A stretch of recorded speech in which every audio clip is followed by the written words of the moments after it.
Unfortunately, let's go. Browns versus Texans. We are here. Browns about to get who's getting the ball? The Browns? Yep. Start the game.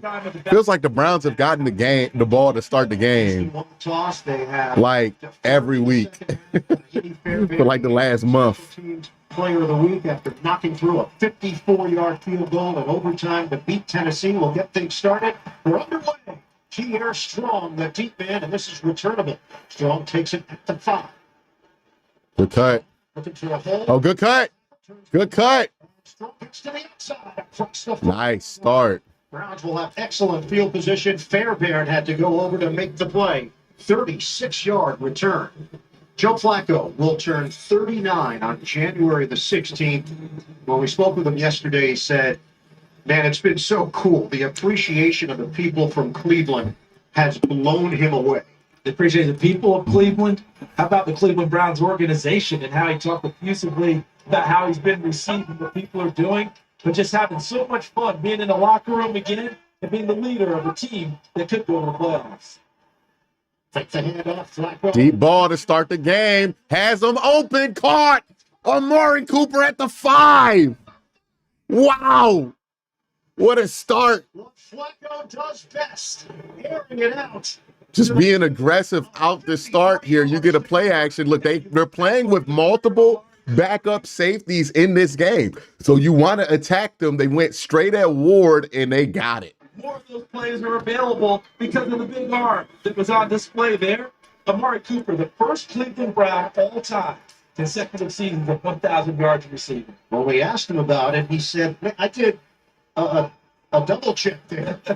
I was surprised when I saw the stat, and I don't take any of it for granted. It's on Kevin.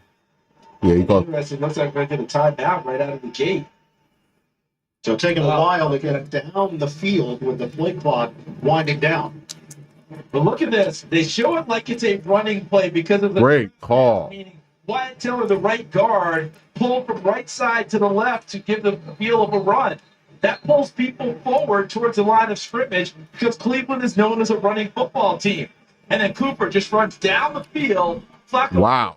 Right in the what a start. The safety, and before the back what a start. Could get there, and Cooper finishes things off. We asked Cooper about Flacco. He said initially when they signed him, everybody was looking to see, does he still have it? The answer is a resounding, yes, he does. On display one play ago. Kareem Hunt in there, Wildcat. Hunt on 1st and goal. Not much room to work with. And he'll be whistled down. Forward progress inside the right. Jalen Petrie among 3 yards. To Green. 2-yard pickup. 3 yards to go. Offensively for Cleveland, all the changes they've had to make this season based on injuries, the fact that Christian and Hudson are playing at a high enough level that they're comfortable at those 2 tackle positions. But Tonio is in there. Here's a question mark. Posick as well. The season that Njoku has put together and the buttons that Kevin Stefanski is pushing in this offense. Flacco out of the gun. More the motion man. Flacco fire. Oh, my God. Complete. He really tried to fit that in there to David. 2 defenders there in the area, including Jimmy Ward for Houston. This is a Texans defense that has... This is where not having a run game kind of hurts you because you don't have any easy options to squeeze this down to the 1. Now you're kind of stuck at the 3. It's kind of an awkward area when it comes to play calling. In the secondary, Stingley has made the most of his time coming back from injury. He's got 4 picks in his last 5 games since the injury. Number Flacco going out in motion, going back to Wildcat again. This time it's going to be Jerome Ford. Flacco on the outside.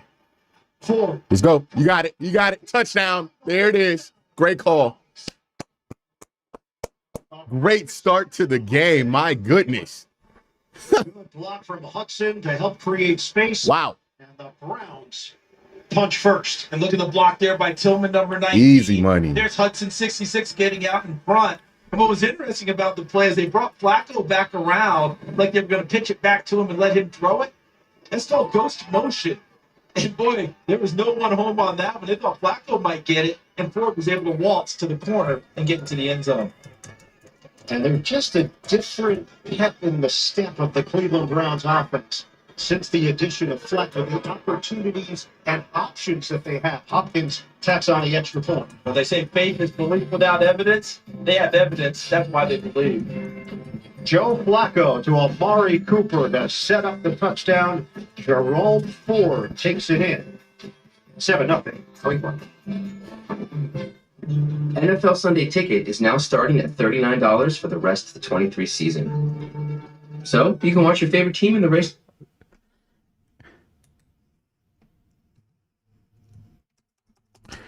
Kev trying to win Coach of the Year. That was Kev like knowing what's on the line today, right? If Kev want to win Coach of the Year, he knows he has to win this game, and he out here pulling out all the stunts. He was like, yeah, man, I'm in my bag today. Like, Kev is in his bag today. That play action throw, just a great call to start the game, get a big playoff, and then, you know, you're at 3rd and 5. A lot of people are going to assume you're going to try to throw it again with Flacco, but then you make the call to kind of just run it with Jerome Ford and get the edge, and it works out for you when that's not how anybody expected you would score. So again, this is just great play calling, good execution on top of that, and then 7 points is all the Browns need. Now we got to see if this defense going to show up like they usually do, because it looks like the offense is going to be here.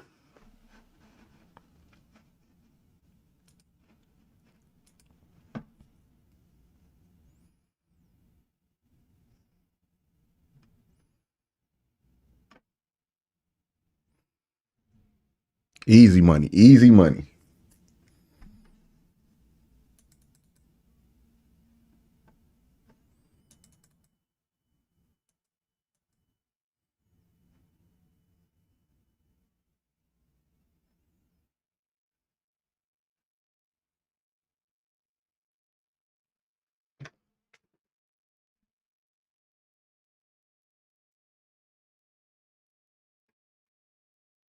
Yeah, it was a good throw by Flacco. Got it to Coop on time. Coop only had to adjust a little bit, and then you scored. This is just great play calling, great execution. It's exactly what you want to see. Now let's do it on defense. The NFL on CBS is sponsored by Old Navy, Burger King. Melts are so bad. Toasty, cheesy, melty, delicious. And by USAA, serving the military community. Feels better. For the Cleveland Browns, 4 plays, 59 yards, a minute 42, the big play. Chris Gustafaro with the first super chat of the day. Shout out to Chris. Says, great start. Keep it going. Absolutely. Let's keep it going. The ways that this defense can help itself. Remember, Evan was talking in the beginning about defense. Hey, you got to feed off the silence of the crowd. Don't drop to an offense. Silence them quickly. Returnable, Damian Pierce. Okay. 25, and it gets cut down there. Right at the all right, let's play defense now. By Thomas on special teams. We know what the game plan is for the defense, man. You get pressure on Case Keenum, you take Devin Singletary out of this game, and you have a great chance of being able to slow them down and stifle that offense. They didn't score a ton of points last week. They're not going to score a ton of points with Case Keenum. You got to get pressure on him, and you got to stop Devin Singletary. They're going to go to him on first down here. It's about stopping him for that 5 yards, right? Not letting him get 5 yards on first down. They're going to throw, actually. He's going to try to go downfield, and they get it to Devin Singletary, and he gets 7 yards. You can't let that happen. To the 34-yard line, and Owusu Koromoa eventually brings him down. It's a gain of 7. Offensively, for Houston, they've had to make changes on the offensive line based on injuries they've dealt with throughout the year to Titus Howard and Jared Patterson. So Scruggs in at left guard, Dieter at center. They're happy to have Nico Collins back. They missed Merry Christmas cue from Fred Himes. Kevin Stefanski on opening drives has been on point. He always has. That right tackle. On a give to all right, it's going to be a first down. Get him on the next set. The year is going on. Oh, it's a flag? What's the flag? Takes to the 39-yard. Are they going to call all sides on Miles? Now we'll hear from Trey Blake. Oh, there we go. No. Okay. Now that's just hilarious. That's just hilarious. Harris called on the hold. Defensively for Cleveland. All right, get them on this set. Get them on this set. They are number one against the. Remember, when a team has a backup quarterback in, especially like Case Keenum, their first drive is going to be their best punch. If you withstand their best punch, you should be fine. Not going to lie, when I saw Florida and Wildcat, I wasn't thrilled. Happy holidays, stellar coverage for the last 5 years. Appreciate you, Chosen. Miles Garrett and White, number 70, Laramie Tunsil in blue in the pass rush game. Triple team on Miles. Deep shot. Oh, it's going to be pass interference on Martin. Flag thrown at the 30. Yeah, he tugged the back of Nico Collins. He really didn't have to. Had coverage back there. That's going to get him to like the 20. The marker will work against Cleveland. Okay, that's much better. Defensive holding is much better. It's just a first down and 5-yard penalty. I thought it was going to be. You've heard me call a Browns game. You know I'm a huge fan of Martin. Yeah, he tugged there. I thought they were going to give him the pass interference, and that ball was going to be at the 20. Area that he's been a little bit deficient in has been defensive pass interference and holding calls. Some big ones along the way. And right there is Nico Collins saying, hey, look over here, because he's got my jersey, and they detected it. And there's a different quarterback in there right now. It's Davis Mills. So Mills trying to run. No, sir. They're not fielding the least. All right, so it's going to be 2nd and 6 now. Stopping for no gain. Is it 1st and 10 or 2nd and 10? Is it 2nd and 5, or would they reset to? Who was their starter last year before C.J. Stroud was drafted? Sometimes I wonder if you just overdo it at times. You got things going, you got the quarterback in, trying to get him a rhythm, you bring in another quarterback, you put him out there. Sometimes I wonder, okay, on the chalkboard may not actually translate when you get out there. Sometimes is it just to show them something different, plant a seed? I think that they talk and they 3rd down. Good play, JOK. Chance, we got something we see. Sometimes I just think, let your quarterback get that juice going. Let's go. Get off the field here. 3rd down. later. Is it 3rd and 9 or 3rd and 4? Because the lines are telling me something different. Where's the stakes at? Please show me the stakes. To a really big time level. Case Keenum, first time they've operated together. Really would love to know the down of this. A little extra that maybe isn't necessary. Singletary picks up a yard.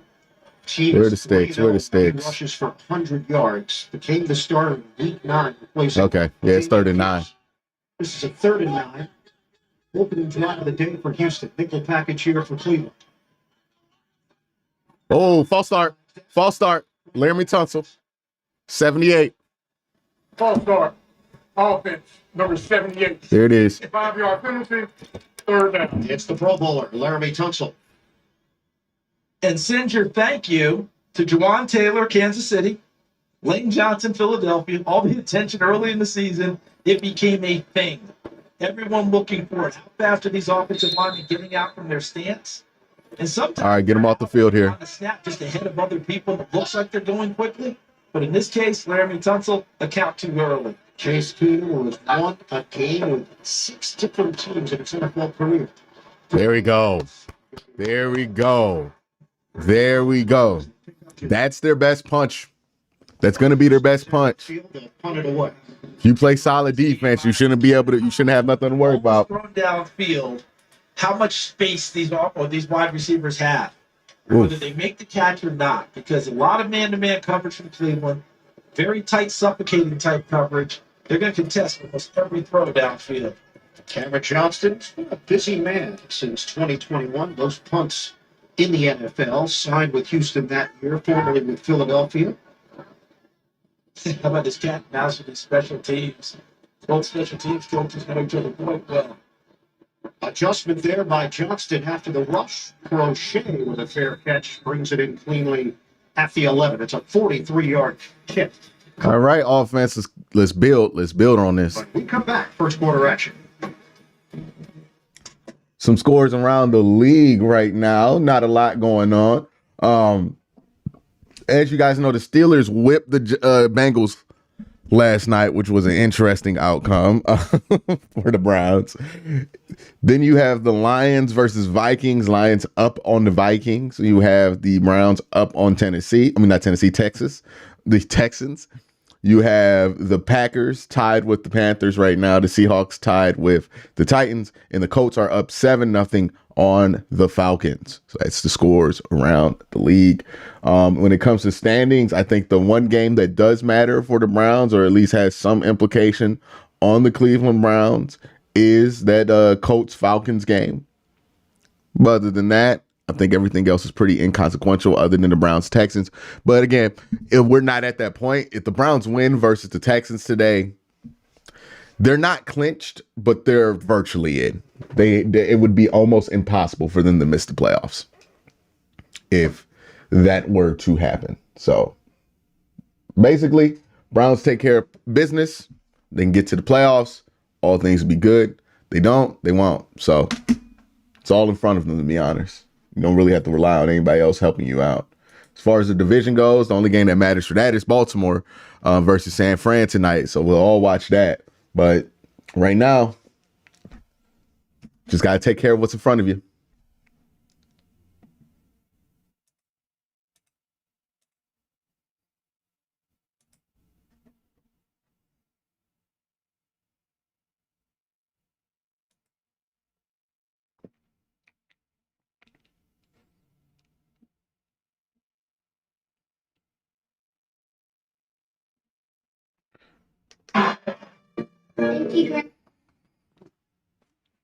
And Browns defense did a good job in that one, pushed them back. You know, they got a little bit of momentum to start the game, but you pushed them back once they got to the 50, killed them on a set, made them have to punt the ball. You sacrifice some field position in that, but still, you know, fine enough job.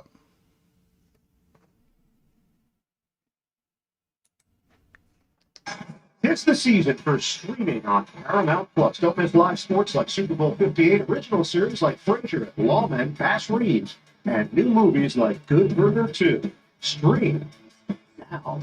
Got an injury update coming up on the Houston defense. Evan will have that in a moment. The Browns take over, 1st and 10 from their own 11-yard line. They've got Jerome Ford, who just scored a touchdown in the backfield. Motion man Bryant. Fake the handoff. Good. Way to get 7 out of that. Way to start the drive out. Good job. Check in with that. Now you have a lot of options here on second. For touchdown, Jonathan Bernard, the leader for the Texans in sacks, suffered what appears to be a left foot ankle injury. As you can see here, it gets rolled up on. He immediately went to the blue tent, then spent some time in the Texans locker room during the Texans' offensive possession, came back out on the field, was getting a tape job on that ankle, still trying to push through. Nothing official, but we'll keep you updated. It will be a huge loss without Will Anderson Jr. on the field as well. Yeah, Anderson out with an ankle injury himself, so we've seen a lot of Derek Barnett and Jerry Hughes. Screen passes dropped. And it was there too, Jerome. You dropped it. It was there. Let's send it to New York. Akalon says, if you already answered, sorry, you touched on this on Q and Code, but how far do you think the West Coast offense can really go? Stefanski is great, but I'm worried. I mean, you can win a Super Bowl with the West Coast offense. It's just like, hey, you're going to need a quarterback in that offense to make plays in order to win a Super Bowl. You can't just get by hoping that your quarterback just survives.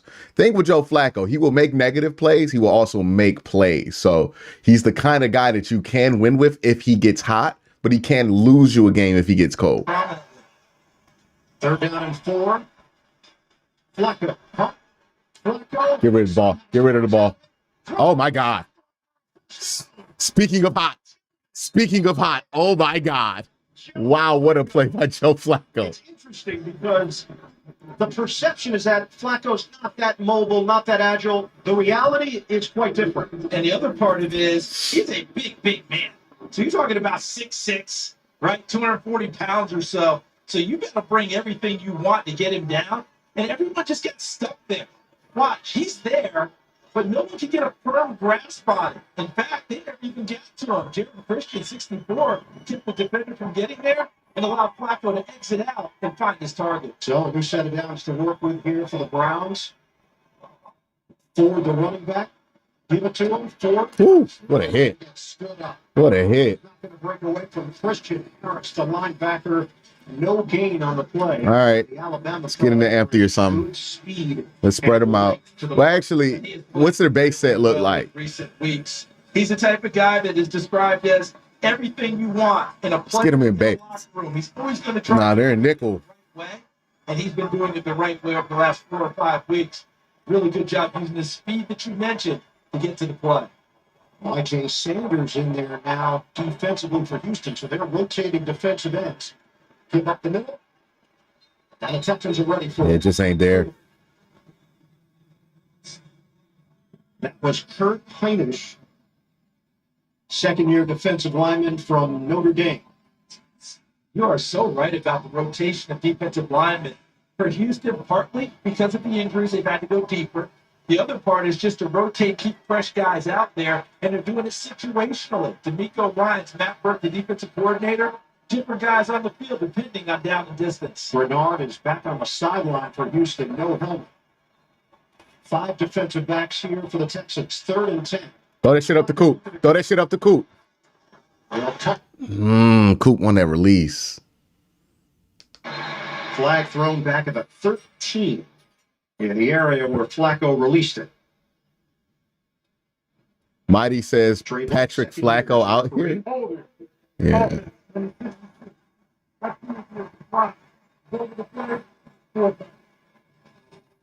Yeah, well, it wouldn't have mattered.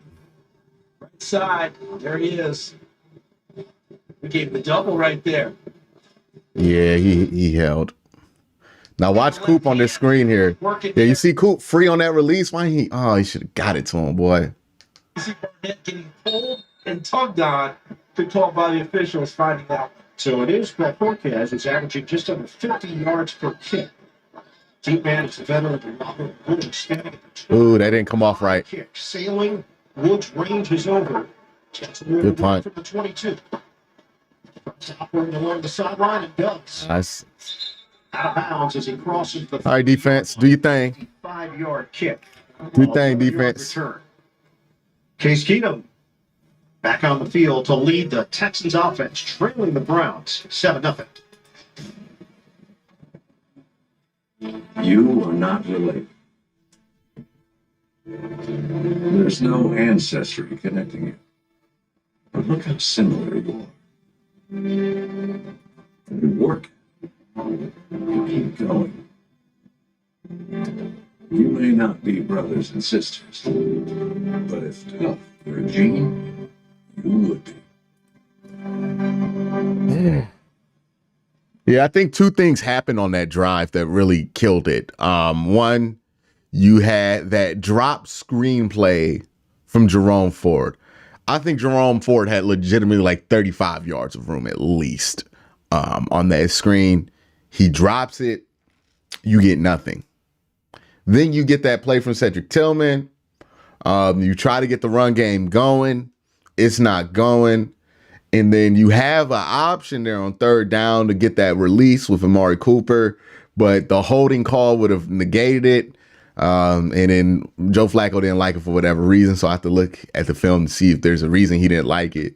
But, just a couple missed opportunities there on that drive. Still, stuff is there for them. There's opportunities there. It's not like the Texans are stifling you, but you just got to figure it out, right? We know our run game isn't strong. You got to run it still like a little bit just to keep teams honest, but also have to execute a little bit better, right? That first drive was great execution.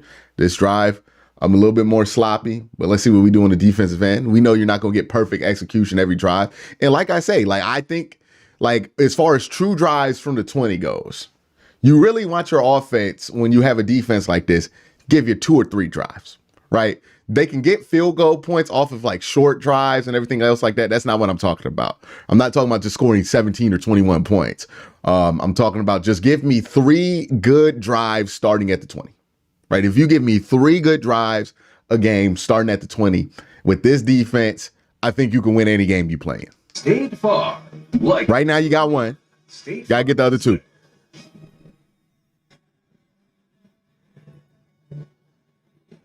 7-0 Browns in front.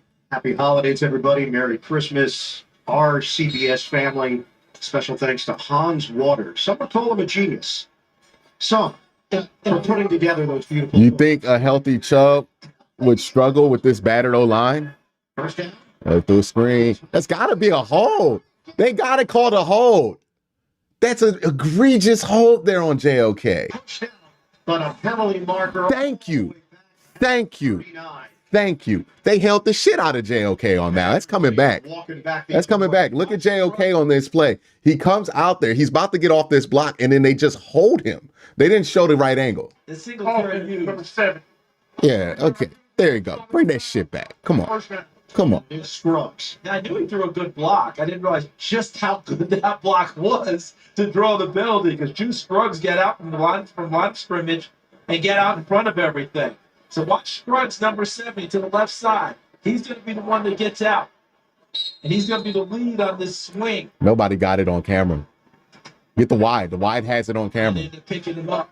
Okay, they got Davis Mills in there. It's once again Davis Mills under center. So second time we've seen Mills step in with Singletary in the backfield. First and 16. Pitch it. Good play. And then There you go. accelerates. Second and 13. Way to play that. NFL Today update. Back to the Big Apple. For the Vikings, it's about self-help. Yeah, Detroit scored first, but then Ty Chandler's combinates this 9-play Hey, man, what's going on with Detroit? 7-7. I am Charles and Evan. Is it Davis Mills the rest of the way? Holiday all white at home. Second year in a row. nice look. It looks good. Very clean, efficient. And another injured Texan on defense. Steven Nelson just went back to Oh, that's a big one for them. That's one of their best corners. Really good year. Mills stays in there. Fake it, and now toss it to Beck. He got the whiff of Myles Garrett being back there. He was like, oh shit, get rid of the ball. All right, third and long. Over there to make Get him off the play. field. We approach 5 minutes to go in this first quarter. So we were wondering, okay, why are you using Davis Mills in these packages? Well, they were trying for the big shot right there. Davis Mills' arm, better than Case Keenum's, wanting to throw the ball deep on that one. Hey, when you got to run a 2-quarterback system and both quarterbacks are pocket passers, you just shouldn't be starting the guy that you're starting. Brown missed his second straight game, concussion protocol. This is a 3rd and 9. Feed him back in. Flip it, flipper, over the head. All right, there we go. Well, I tell you, get pressure on Case Keenum. He's not good. 4th down with the Browns in front, 7-0. And Cleveland already showing that pressure. Bobby Slowick, the offense coordinator for Houston, trying to figure out how we're going to slow him down. And he's showing some different things. The swing that was effective to Singletary, but got called back because of Juice Scruggs' penalty. Swings, screens, different things like that to try and use Cleveland's aggression against them. Second punt for Johnston. Crochet. To move laterally to bring this one in at 9 and walks the tightrope. Good return. Touchdown is across the 20-yard line. That's where Cleveland will set up shop. 56-yard punt, a 14-yard return. Houston Carson makes the play on special teams. Back with more after this. All right, good defense so far. Let's support them with some offense again. 2-3 drives from the 20. Right, from this area of the field, just give me 2-3 drives a game. Right, you already got one. Let's get the other one. Let's get the third one. Play some clean football.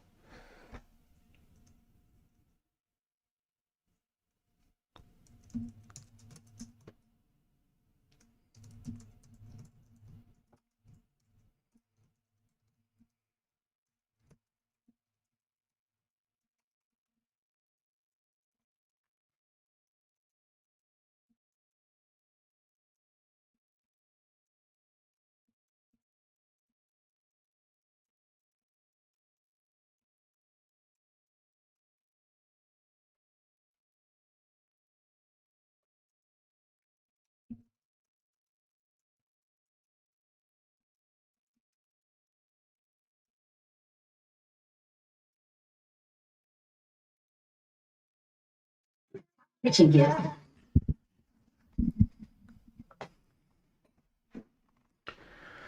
All right, so far so good. The defense has shown up. They look like the Browns defense. I would like them to get a little bit more pressure. I think there's not as much sense of urgency as there is at home. So you want to see them get a little bit more pressure. But so far, so good. Now we got to get this thing going back again on offense. Again, your first drive when you're not running with an elite quarterback or a top level quarterback out there, right? Your first drive is usually one of your best shots of the half. So you got to take advantage of that. And the Browns did, the Texans didn't. So you have that advantage. You want to manufacture another drive. These are the ones that are a little bit more difficult.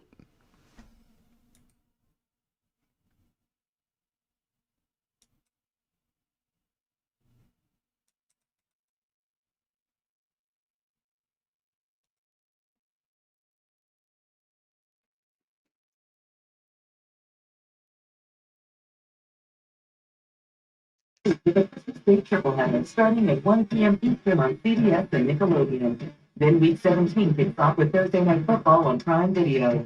Stream games live on your mobile device with NFL Plus. Welcome back here at NRG Stadium in Houston. Ian Eagle, Charles Davis, Evan Washburn down on the sidelines. Happy holidays, everybody. As first quarter action continues, the Cleveland Browns in front, 7-0 on the Houston Texans. Browns are 9-5. Texans 8-6. Browns currently the 5 seed in the AFC. Deep ball. Got him. Amari Cooper again climbs the ladder. Wow. Wow, man. Amari's just been balling. And this play reminds me of what Amari Cooper told us last night in our meeting with him. He said, I run routes really well, and Joe Flacco has a terrific feel for whatever type of throw needs to be made. And when we asked Flacco about it, he said, well, look, when you're throwing to really good receivers, it makes your life easier. And he said Cooper among the best that he's worked with. And I like what they did right out here. It looks like Dorian Thompson-Robinson coming in the game. Both teams going to the backup quarterback package. And he gives it to Peter Strong. Yeah, they're trying to get something going in the run game. So, little cat and mouse game going on right now with the backup QBs.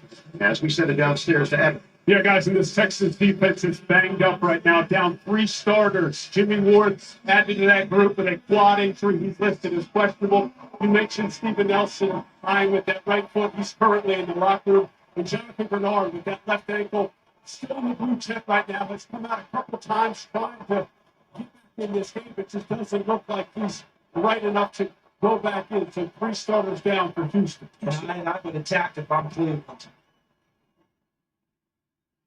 Flacco fake the handoff, sells it well, throws. Good catch, David.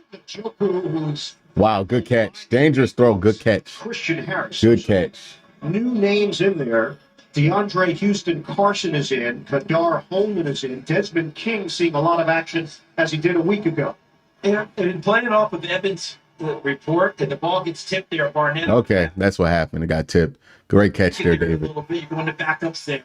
You've lost your top 3 pass rushers. First down here would be huge. If I'm Cleveland, I want to make this a game where I sprint out in front and make them chase 2 scores up, and their defense, Cleveland will feel good about things. 3rd and 6. Hunt is in there. Flacco got time. that way. 6 ones over to Hunt.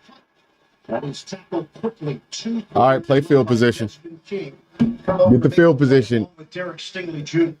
All right. Well, you got a little bit going there. What you want to get out of this drive now is field position, right? You can consider this a quasi win of a drive if you get some field position here.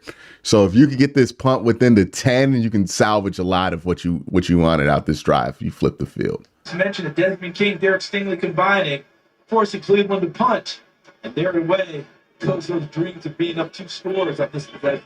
It looks strong. Oh no, it's not. That's at the 7. What's the penalty flag? Was tossed just as Bojorquez. See, the reason, and this is something that it took me even a while to understand with like the whole flipping the field position, why that's important, because if you have a great defense and you force them, let's see what the call is. Formerly was an official in Conference USA and ACC action. He's having a chat with the Texans sideline. Okay, so it's on us. Prior to the kick, holding, kicking team, 10-yard penalty, replay 4th down. I actually like that. So we're gonna read That's fine.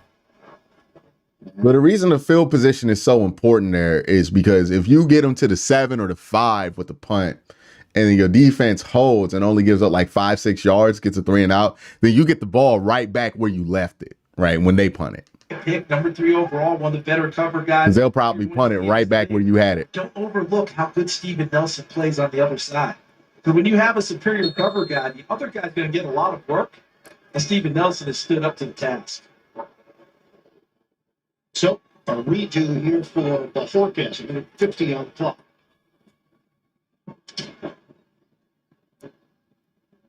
Woods. Oh, yeah, you lost about 13 yards of field position with that penalty. Sideline pops up. Mike Ford Jr. on special. So you lost the opportunity to keep the field flipped. 2-yard return. It's a big hole. Late stages of the first quarter. Houston with the football when we come back. A force to be reckoned with. No, not you, Saquon.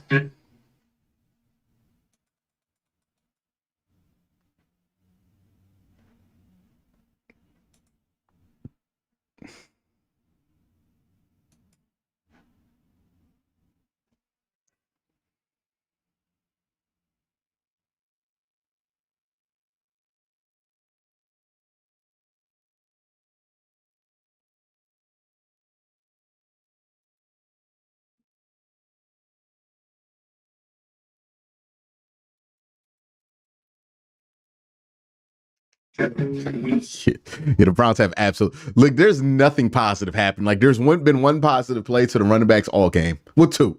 Pierre Strong had a nice kick return to start the game, and Jerome Ford had the touchdown. Other than that, anything involving the running backs has been complete butt cheeks. I mean, like it just is what it is, man. We've been running on duct tape on that at that running back position for like most of the year, for pretty much all year since Nick Chubb went down with 5 quarters into the season. It is what it is at this point, man. It might get better. You might have a good game here or there, but it's just going to be inconsistent. You might have good quarters.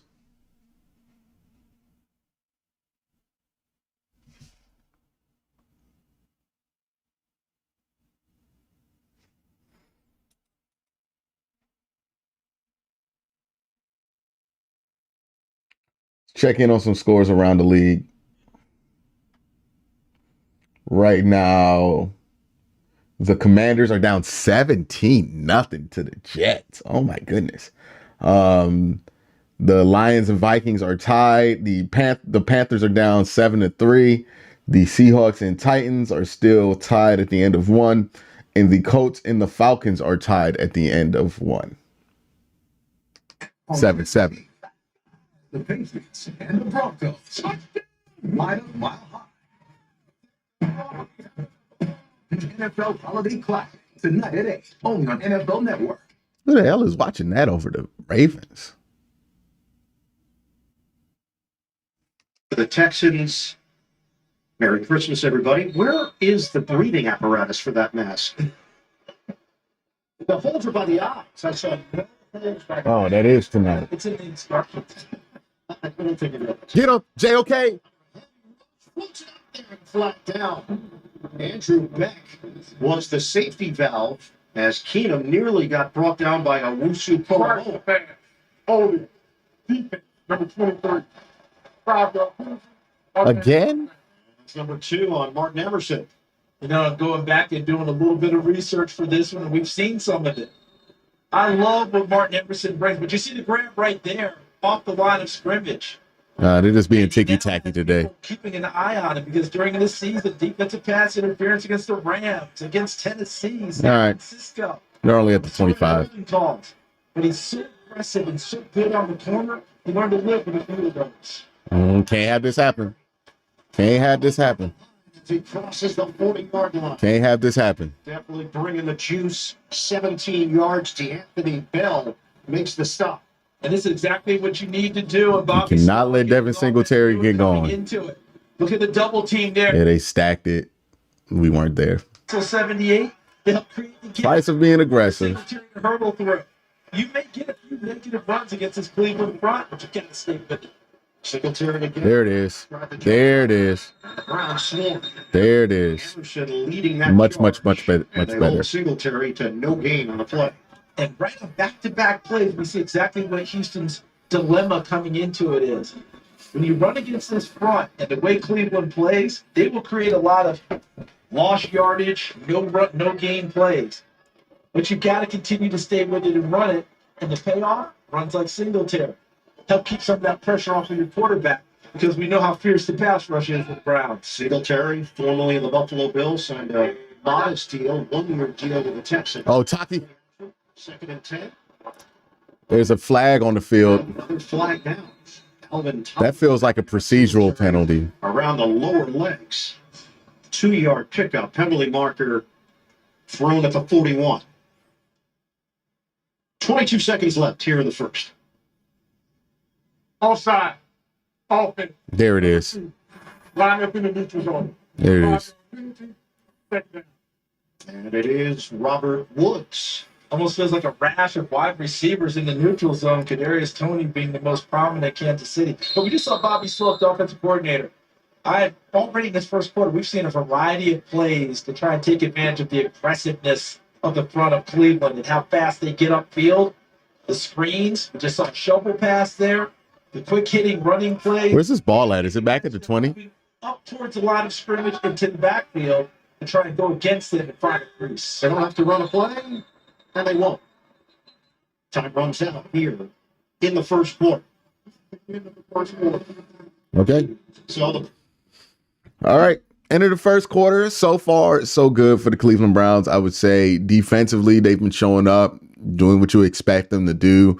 Not super dominant so far, but I mean, like, they're not giving up any points. They're not really giving up that many big plays. They're playing well. Offensively, they had that good first drive. We know what it's going to be like with this Browns offense, right? You're going to go a little while without scoring here and there. It's going to be more of a streaky offense than not because you can't run the ball. It's been about what you expected. Browns are up 7-0. Great first drive. We'll see more from the offense as the game gets going, as more opportunities kind of arise. Hopefully we can get the run game going a little bit so we can have more consistency on these drives, and they can get creative with how they get that started. But that's what it is right now for the first quarter.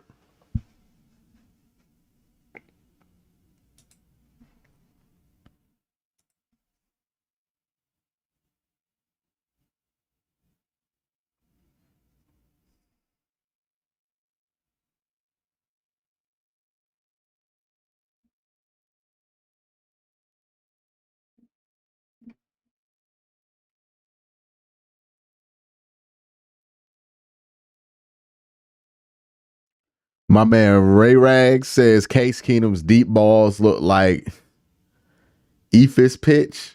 I'm not familiar with that term. I remember him throwing a ball down the sidelines to a wide open OBJ, but by the time he got to the ball, he was double covered. Yeah, man, he ain't got that arm strength, right? Which, again, it begs the question, like, again, I know we're not trying to help the Texans, but, like, if you feel like you have to bring in Davis Mills to throw a deep ball, why ain't Davis Mills starting? Because nothing that Davis Mills has done in his career indicates to me that he can't throw some easy shit. Like, why are you playing Case Keenum? It doesn't make any sense to me. Just don't play Case Keenum. Sometimes coaches is like, they fall in love with experience. And it's not like Davis Mills don't got experience, but hey, man, that's their team.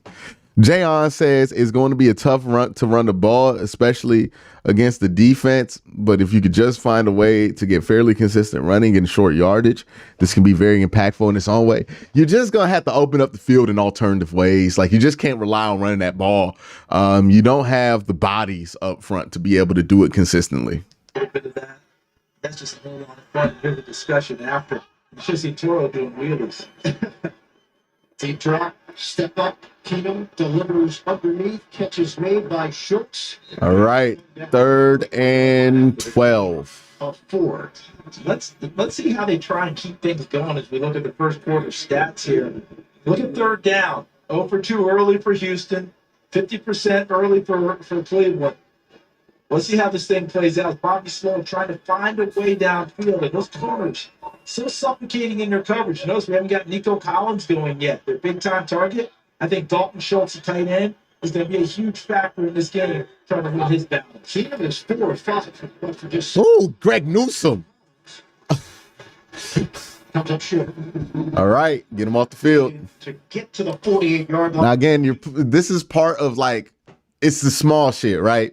So since they were able to get that ball down to the 40, what's going to happen here is they're going to get a punt back behind the 10. We're just going to back the offense up, put them in position to have to run the ball, and the Browns just can't run the ball right now. So this is how, when you see those long runs of punt happen between two teams. This is the small battle that they play within field position that creates these punt situations. Because look at this punt right here. It's going to go right there to about the 10. He's going to fair catch it, and Brown's going to be backed up in the 10, forced to run the ball. They can't run the football right now. So that's how that all happens.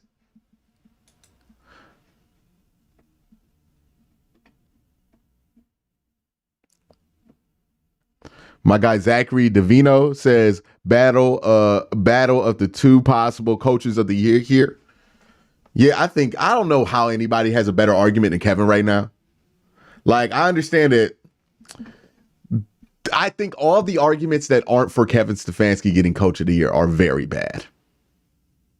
Like, if you want to give it to the Lions, I mean, like, look at how they're like kind of collapsing here. At the end of the season, I don't think you can give coach of the year to a team like that. People wanted to give it to Zach Taylor. We just saw what happened to them last night. D'Amico Ryans, we'll see what happens. But then you have guys wanting to give it to, John Harbaugh or even other guys like Kyle Shanahan. Is like Kevin's beating everybody you said should get coach of the year with less guys than that coach had.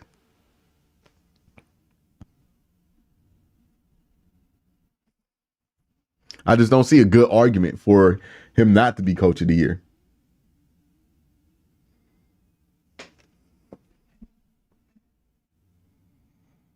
How's it a biased take? Like, seriously, give me a good argument for Kevin not to be coach of the year with 9-5, with 26% of his salary cap on IR. Go back on Spot Track and look at the teams that have had 22% of their salary cap on the injured reserve, and look what their records are, and then look what Kevin's record is this year. And tell me it's a biased take that he should be coach of the year when most teams in this situation, even the Kyle Shanahans of the world who's been in this situation, even the John Harbaughs of the world who's been in this situation, when they were in this situation, they won maybe 6 games, at best 7. Kevin's already at 9.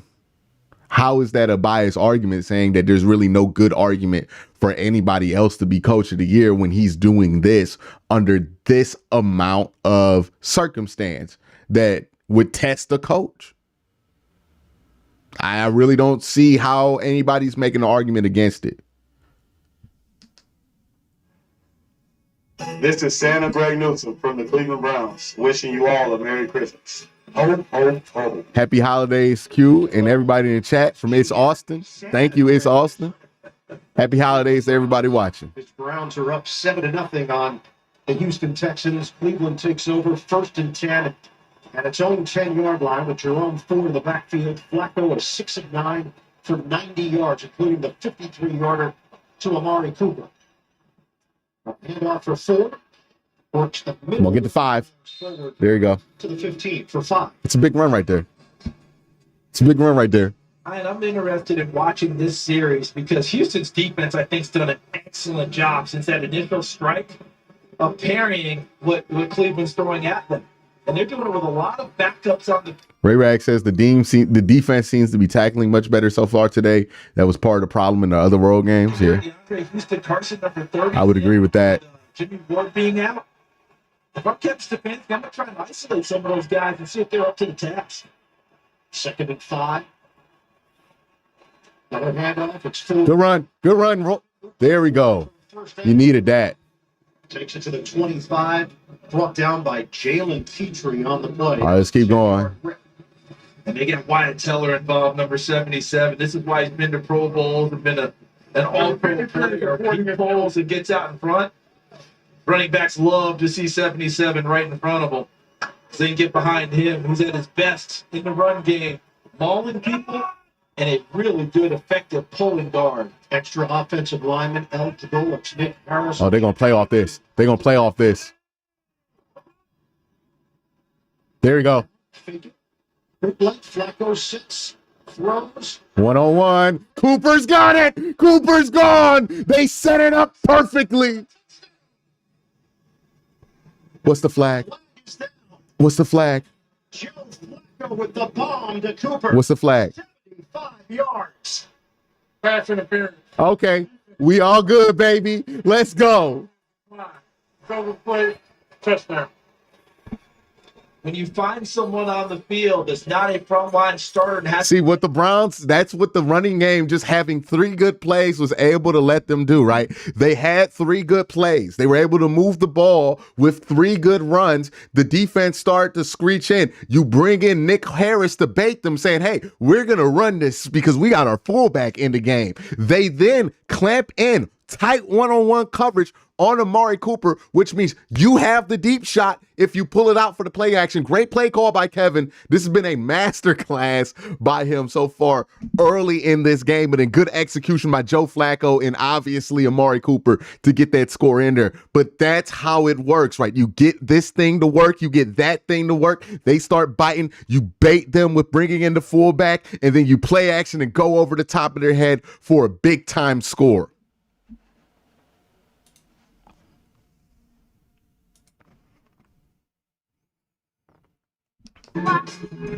So, 51 years? Popeyes is crossing the wings, starting with 5 flavors. 6 and 7. It took so long. Crispy outside, juicy inside. We don't make sense. Y'all back? Chicken from Popeyes. Last minute shopping? Perfect timing. Walmart's got you covered through 4 p.m. on Christmas Eve. Stocking stuffers? We're on it. Surprise guests? We've got you. Another toy on their list? Done. Wrap up your shopping with Walmart. Two Bud Lights, please. Actually, make it around to the bar.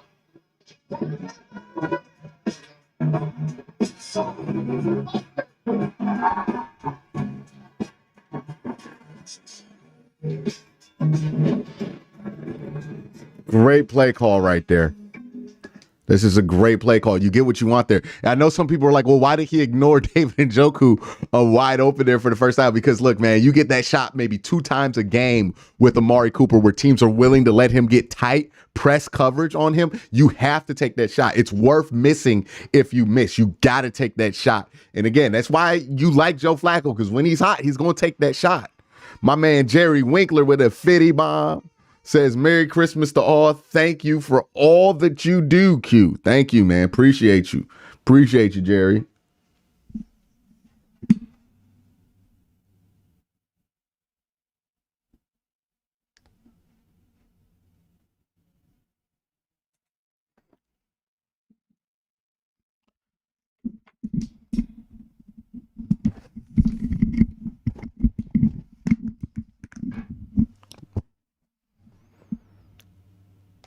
Oh, shit, I changed. He's looking and saying, where do you want me to go with that, Kevin? It's better over here. And Bud Light, who reminds you to drink responsibly.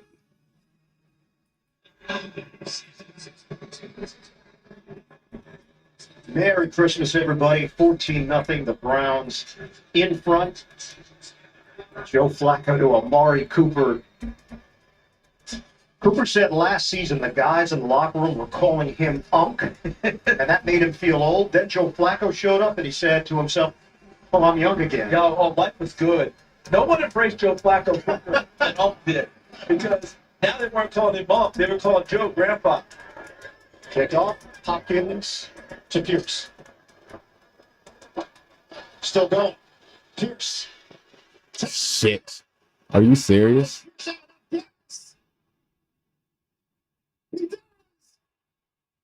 You fucking kidding me? Oh, come on.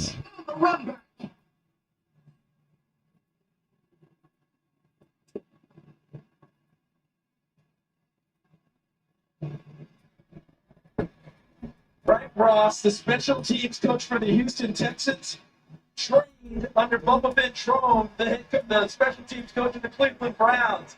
And he learned his lessons well. An excellent block at the initial contact spot that allowed Dameon Pierce to find a gap. And he's had a very frustrating year as a ball carrier, coming off of over 9. Imagine where we'd be if Kevin Stefanski could call plays. He is one of the best play callers in the NFL. Frank Ross, showing the guy who taught him how it's done. So we get a 75-yard touchdown, followed by a 98-yard touchdown. Back in 30 seconds after this from State Farm. Coach Jake from State Farm. Oh, Patrick, it's a fit. If only we had a legend like Zach Taylor, we'd be up by 50.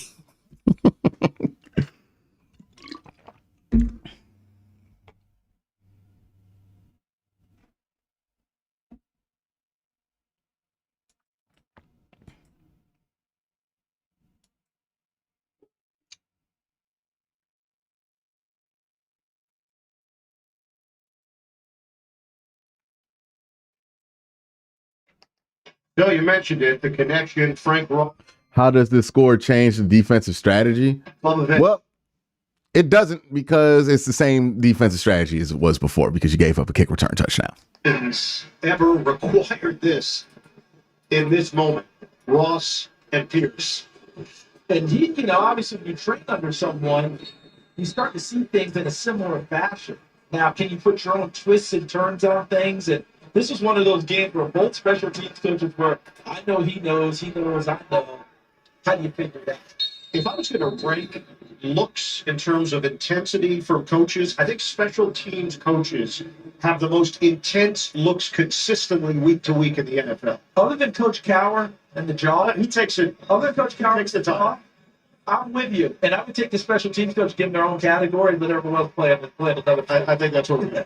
Yeah, that was a big one. You couldn't let that one happen. But look at it. Fired up. Bubba Ventrone saying, how did this get flipped? I trained him, and it got used against me. But now this gives a little extra energy, a little extra juice for this Houston defense. So it's 14-7 Browns. They take over first down at the 25. Take the handoff. Flip it over. Oh, dangerous throw. Joku, the intended receiver, and it appeared to hit Christian Harris in the back. Well, we've talked about this throughout the season. Christian Harris is trailing, so his back is to Joe Flacco. So what Flacco wants to do is throw it over the helmet of Christian Harris and try and let Joku make a play on it. But the ball wasn't high enough, and Harris is able to make a play without actually seeing the football. See, he's trailing, so what he's trying to do is drop it over the top, but it's not high enough, so Christian Harris got his head involved and knocked it away. Flacco getting on the same page with Elijah Moore. Moving pocket. Flacco goes the other way against the grain. Break the tackle. Oh, big play, Kareem. Stays on his feet. All right, 3rd and 1. Picks up 9, but a penalty marker back at It's on us. 6. Houston Carson It's on us. with the tackle. Yep. And it's the center. And Houston fortunate because this play should have been dropped way back there, but the missed tackle by Christian Harris, Yeah. he's done wrong today. That was absolutely critical to that play happening. Downfield, but you see the hold right there against Stingley. Posting 55 on 24 in blue, the left hand, and had to clock. More points scored that the D didn't give up. Now special teams isn't playing compliment football. Yeah. Re-energized after the kickoff return for a touchdown from Pierce. See if D'Amico Ryan just wants to play coverage here. When he does. Flacco in the pocket. Step and throw on Woodward. Good Lord.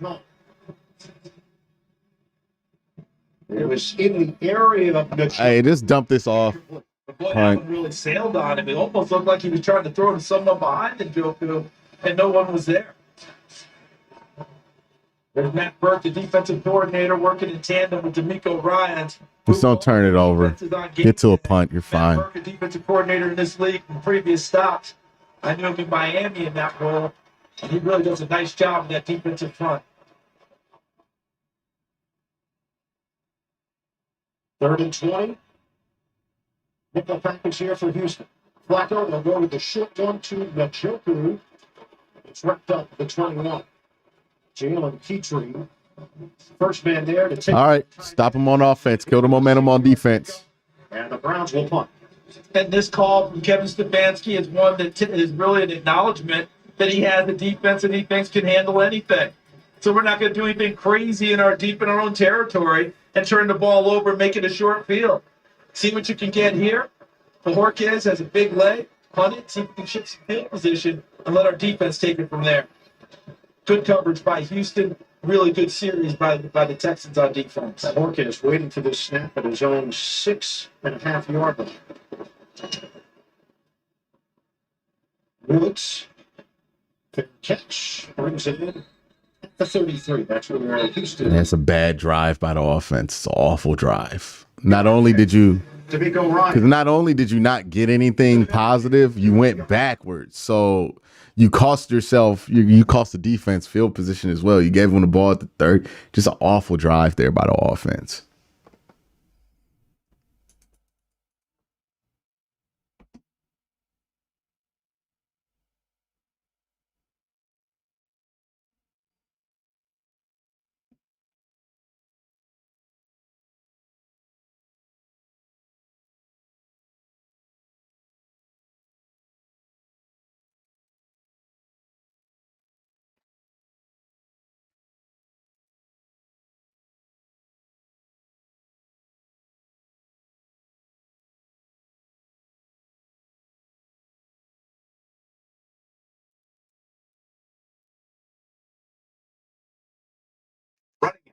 Yeah, Dustin Hopkins is in the medical tent right now. I guess he got hurt trying to make a tackle. Well, let's see.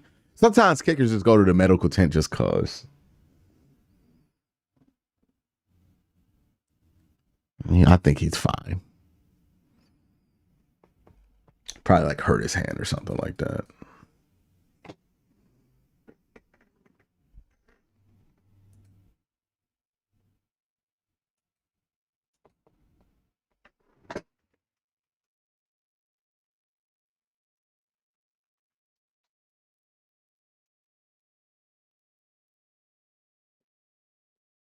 Is that even?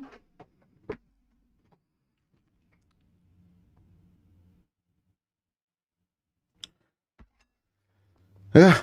All right, play defense. Get this ball rolling downhill like you had it earlier. Those mac and cheese wraps look good from KFC. I'm not going to lie. Those look pretty solid to me. Might go try one day.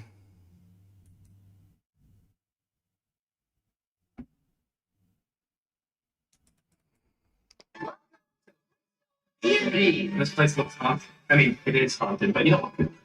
I was never at the Boston Tea Party. I was in Boston at a tea party. I missed you guys. Ghosts returns out of CBS Premier League on CBS. The NFL on CBS streams live on Paramount Plus all season long through Super Bowl 58, including next week's outstanding Week 17 doubleheader. Try it for free today. Browns lead it 14-7. Houston has it 1st and 10 at its own 33. Give it to there you go. Good play, Miles. By Karen. No gain on the play. Downstairs to Evan. Well, guys, an important injury update here on this Browns sideline. Dustin Hopkins is now questionable with a hamstring injury. Went to the blue tent after that 98-yard kickoff return for the Texans. He's been grabbing at that left hamstring. But again, Dustin Hopkins dealing with a hamstring injury for the Browns. So keep you updated on who that emergency kicker might be if needed. He's got his helmet on. Well, we know the guy who volunteers for emergency duty all the time is the tight end, Harrison Bryant. Oh, pick it. Incomplete. Collins, the intended target from Case Keenum. It'll be 3rd and long for the Texans. And these are balls that these receivers have to haul in against this defense because they don't give you many opportunities. But when you get man, Laramie just holding the fuck out of Miles. Right in his sight line and went right through his hands. Martin Emerson had coverage, but that should have been a completion and a first down for Houston. A good ball. Wally is in. He knows a little something about stepping in for injured kickers. He had to do it when Fairbairn went down. Zadarius. Zadarius Smith. There it is. There it is. A couple weeks ago, we were in Cleveland when Jacksonville came to town, and you remember Ryan? What's the flag? A lot of times saying, I'm not getting enough sack production for my team. I've got to up my level. Let's see what this flag is. Legal contact. Defense. Number 23. 5-yard. Automatic first down. It's that man again. Martin Emerson. Looked like the Texans would punt. Instead, this drive continues. Well, Emerson would be back here. What? What? It's 5 yards where you can have contact with a receiver. Come on, Martin. That's a dumb mistake there, dog. Downfield. And Martin Emerson, I think he got no cue, not the mac and cheese wrap. It looked good. He tried to go by him. Fourth first down by a penalty for Houston. A jump, free play. Tina will air it out. Receiver got turned in. Hey, Martin, you're not having a good day today at all, dog. That's exactly why Keenum became the starter instead of Davis Mills. This experience to try and take advantage. 5-yard penalty, first down. It's Shelby Harris.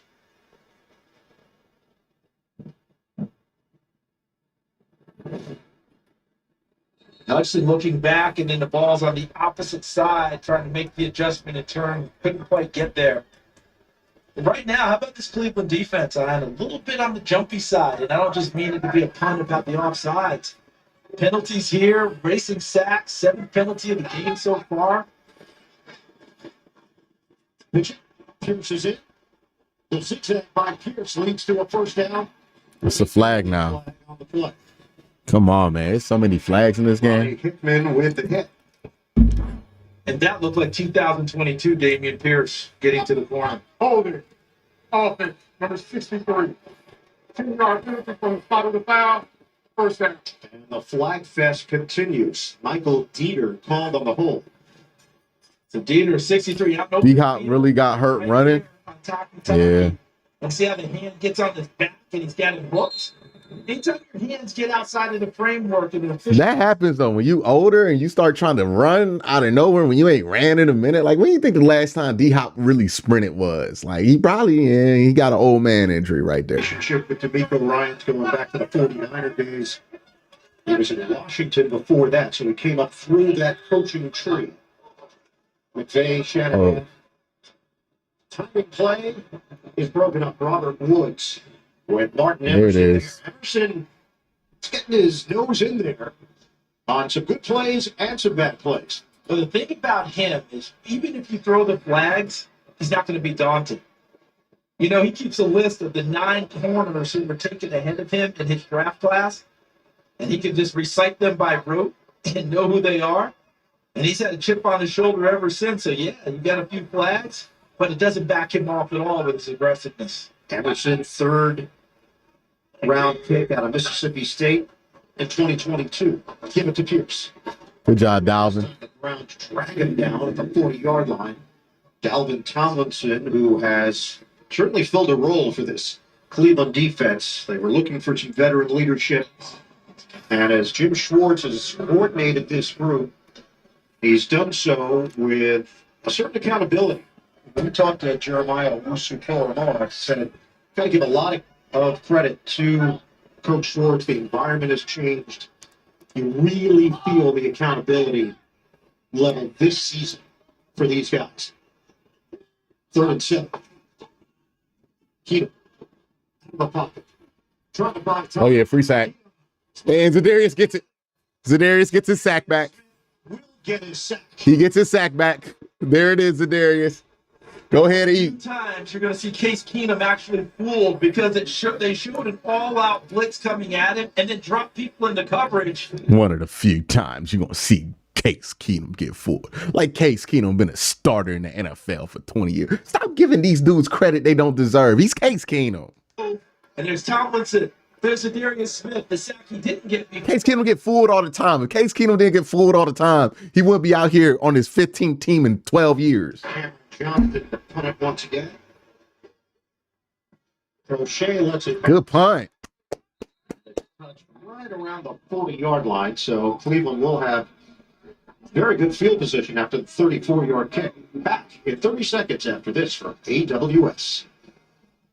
The time it takes to catch this ball. The NFL uses AWS machine learning and AI to analyze over a million data points. All right, let's do something with this offense. We're getting the ball to 40. This is another one of my key points, right? Don't turn the ball over. Take advantage of field position. Now, it's going to be hard. I don't know what Dustin Hopkins' hamstring looks like. So, you know, you might not be able to just kick it if you get to the 40. You might have to get to like the 20 or something like that. But take advantage of this field position. So the punt was spotted out at the 40-yard line, but a late flag was thrown, which is sitting now at the 39. This has been Oh my God, bro. What the fuck, man? They throwing too many 7 flags. penalties against Cleveland, 4 penalties against Houston. Did they expect this to be like a rivalry game or something? Because Trey Blake is heading to the Browns sideline. 2 officials already engaged with Kevin Stefanski. is it a re-kick situation? Let's do it. Come on, man. What number? Let's do Oh it. my Number you God. got? They really need to mic up the refs. Illegal bat. Kicking game, number 43. That'll be a 10-yard penalty from the previous spot. Replay 4th down. So it's Hewitt. They're moving the ball to the 50. This is not a replay of 4th down, or this would be a re-kick. This is what the discussion was with Correction. That Kevin Stefanski. Stefanski. 10 yards from the dead ball spot. There we go. First down. And the illegal bat is knocking it over the sideline out of play. So Wow, that was a really stupid mistake. Talk to Kevin Stefanski about what he's been doing with this group since the change at quarterback. He said, look, play through and to the strengths of your players. Joe Flacco is a great play-action quarterback. Guess what? We're going to call more play-action passes. and throw the ball downfield. Deeper shots downfield. Throw those dagger throws, those intermediate 20 to 25-yard throws that you might not have thrown with Dorian Thompson-Robinson. And you're definitely not running zone read. That could have been Jacoby Jones running down the sideline earlier. I'm give to Jerome Ford. He's still not at the line of scrimmage. No gain on the play. Let's take a look at Next Gen Stats, powered by AWS. So how about this with Joe Flacco? That's the play action you just talked about, Ian. Vertical routes with play action, and Amari Cooper is feasting on that today. 3 catches, 150 yards, and a touchdown. But they go with that play action that you described, find their guy downfield. Amari Cooper on the business end of those throws from Joe Flacco.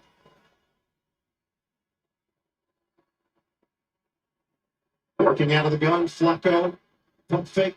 He gonna run? Is he going to run with it? No. They'll throw it, sideline, incomplete. Just trying to Come on, man. Get something here. the coverage for Desmond King. Ref signed contract extension for 50M. Because any coach is going Appreciate the super chat, John. just throw it over the sideline, go to another play. But with Flacco, as you noted, I might be able to squeeze that one in. We asked him, when did you All right, 3rd and 10 here. that you had a big arm? He said, you know what? My dad brought home a bigger football, not the little kid's ball, a bigger one. I was in 1st grade, and I gripped it, I threw it so far, I remember the look on my father's face like, ooh, we may have something here. Flacco on 3rd and 10. Loaded up. Got it. First down throw. Good job, E. Moore. So this I was drive, really scared they were going to call holding there because it looked like a hold. 15 yards on the dart from Ray Rag says, the keep talking like the NFC Championship run Keenum was last year. It was almost 7 years ago. Stop it. And he wasn't even that damn good in that damn NFC Championship run. Like, be honest about it. Hughes off the edge. That makes it difficult. Jerry Hughes back in the ball game now, but the pressure. That's a big play, though. Flacco having an opportunity. That's a big play. 3rd and 10. Not only you get the first down, you get the ball to the 32. Now you're in legitimate field goal range. With the long ball. Gotta get this ball off. Browns are on the move. We're down to 5:38 to go in this first. Boy, these snaps have been low all game. Got him. Good catch, Jordan. Top of the ball after absorbing the hit. Good catch. It's another first down for All right. for 13 yards. Offense is moving really, really well today. This is the best game Joe Flacco's had as a Cleveland Brown. 2018, the former baseball player hauls this one in, and as you noted, absorbs the big hit, the big contact from Steven Nelson trying to dart free. And Akins holds on, and Cleveland's in business. So Nelson back in there for Houston. 202 yards through the air for Cleveland. 16 for the Texans. 4 gets twirled down. Jeez. Hey, man, Jerome Ford just be getting ragdolled. Well, guys, with the Browns in field goal range now, important to update. Dustin Hopkins does not have his helmet on. Again, he's dealing with that left hamstring injury. He's taken a bunch of kicks, and it's an obvious pain. Does not appear to be going back in this game, so obviously that impacts the decision on what to do here. CD, you're right, Austin Bryant came over to speak to the specialist crew, and then Corey Bojorquez now getting some reps here. There's the holder. Second down and 12. Flacco looks. Flacco. Oh, got it. David Njoku touchdown. What a throw by Joe. Jesus. Nah.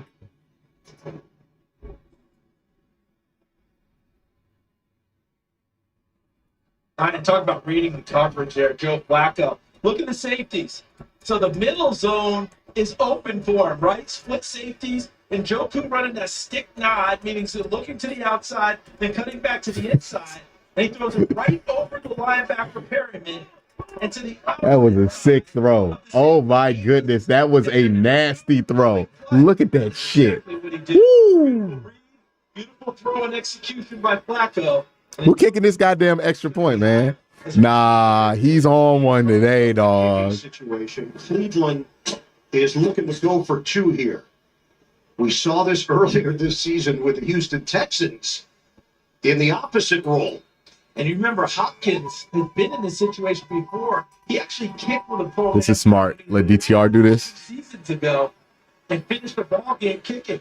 Dorian Thompson. Yeah, he got it. Looking for 2. There you go, DTR. There you go, DTR. For Cleveland. The lead is now. Way to use them both, Kev. Way to use them both. 16-1. First half. And how about everybody absorbing their role? Remember, Dorian Thompson-Robinson was the next guy up, was supposed to be the quarterback, and then Flacco comes to town, and he gets demoted now, really, to backup quarterback again. Does he out? Does he hang his head? No. What's my role? How do I help my team? We gonna need him. We gonna need him for this run, man. We gonna need 17 to make a couple plays here and there for this run. So it's nice that they're keeping him involved. Get that extra 2 points too. That's helpful because now, you can live with whatever happens on your next extra point attempt. It's been so seamless with Joe Flacco. He said, you know why? Joe Flacco is a normal guy. He's got an easygoing personality. It's been smooth because of him. Coming into the locker room at this stage of the year where group dynamics are already formed, the fact that he has fit in so seamlessly and become a leader in a short period of time. Guys are looking towards him to lead the team. Certainly. And how about Kevin Stefanski? Is that Bojorquez is going to kick off? It is. Which is somewhat normal. The fact the punter usually becomes the kicker. We'll see how that goes. Well, he just rolled that one in the direction of Pierce. He already has a 98-yard kickoff return. Trying to get to the outside, and he's forced out short of the 35. But going back to finish up, as you mentioned about Flacco and Stefanski, remember what else Stefanski told us? I'm Philly. He's South Jersey. Yeah. Essentially the same guy. He said we connected very easily. And there's connective tissue with. Like the way this is going now. For the Browns. Okay, Tony.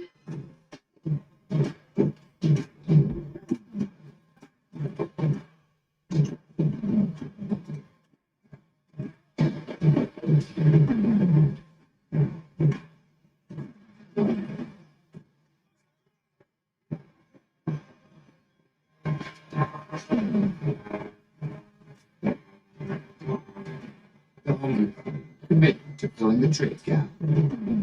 NFL Sunday Ticket is now starting at $39 for the rest of the 23 season.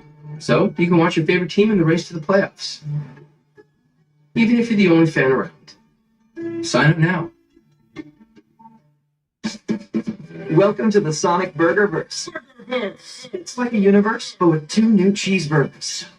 Bold hickory barbecue, garlic butter bacon.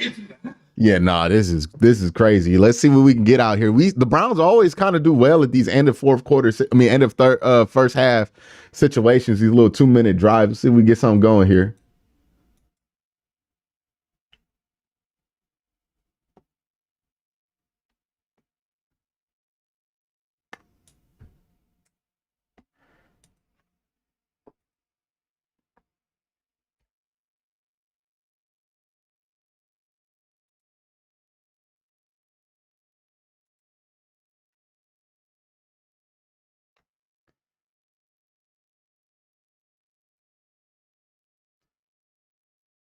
earned a convincing victory.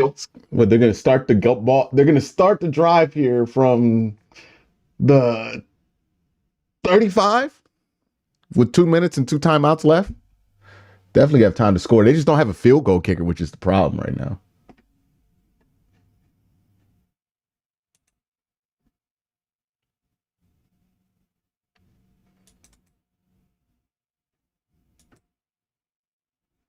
For all your insurance needs, it's easy to Geico. And by the Home Depot, how doers get more done.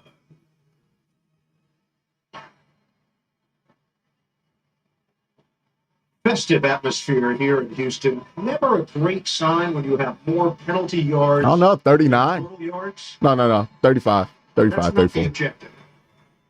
Not one of the goals coming into the game. The team's right up. But how about this? 158 left. Another opportunity for Cleveland. All the pressure on Houston's defense to try and get out of here at the half without giving up any more points. Right play, 4. Spilled out. As he said by J. Sanders. We're not in a rush. Clock rolls, 1:48 left. Cleveland with 2 timeouts remaining. I would think this has got to be the most J. Sanders has played in a game so far this season. Down so many edge rushers. Can Jerry Hughes make the play off the edge for him, the Riley veteran? Flacco. Oh. Well, yeah. Houston Carson steps in for the pick. Well, they tried this secondary one too many times. Flacco turns it over. Damn. And it really. Well, I mean, like, look, I give him 1 interception a game. He's going to throw 1. That's a fine one to throw. I mean, 130 left. It's on the opposite side of the field. It's basically a punt, but you hate that you gave up that field positioning right there, right? Job of ball skills and tracking. Yeah, he got that in 1, 2, 3, 4, and he stepped out there. Yeah. All right. Well, yeah, you knew he was going to throw you 1 interception. So if that's the interception he throws all game, I'm fine with it. The Texans, couple of stints. 90 seconds on the clock. Houston has all 3 timeouts to work with. The line of scrimmage is the 16. Case Keenum has been held to 24 yards passing. Keenum looks. Will toss it. Single tip. Gets out of bounds. Through the linebacker, Olusu Koromoa, out on the perimeter. Good for 8. Coming up, Verizon Halftime Report. JB, Phil, Nate, Boomer, Coach Cower. Latest NFL scores and highlights all coming up on the Verizon. Let's effing go, Browns. Yep. Appreciate you, Mighty. So the line of scrimmage is now the 24 for Houston. So 31 turnovers, that's the most in the NFL. Teams have scored 111 points off of those turnovers. Also, good job, Miles. No, Jordan. Dragged down. Gain of half a yard. Jordan Elliott will get credit for the tackles. It appears Cleveland content as well to not take the time out and try and get it back. It's a little bit early, but Yahoo. Playoffs turning the ball over this many times. The Denver Broncos in 2015, they won the Super Bowl. 3rd and 1. Keenum. Hot throws. In a crowd. Excellent grab by Collins to keep this drive alive. 4-yard pickup. That was one that he dropped earlier, went through his hands. Those are the types of catches he needs to Martin. make. The hard part is they're making catches. Feel like he got the wind knocked out of him. Emerson on his back, trying to sit up. They're shaking the back. Oh, his knee. And they're checking the lower right leg of the young corner, Martin Emerson.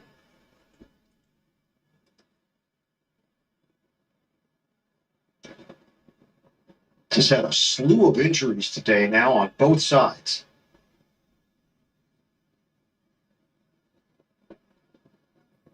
Emerson very active in this first half. Right there at the catch, what you look for, Taki with a hit. As he wrestles him and tries to pull him down, here comes some extra guys trying to help. I think he just got tangled up in a pile of his own guys, helping him get him on the ground. Glad he's walking off, looks pretty good going to the sidelines. So there's 41 seconds left. Houston still has all 3 timeouts. Cameron Mitchell will step in. Juan Thornhill, inactive today. out with a calf injury. They lost Grant Delpit for the season. On the middle, catch made by Schultz. And one of those timeouts will be used right now. Grab at the 35-yard line. Their first half. Verizon halftime report is coming up.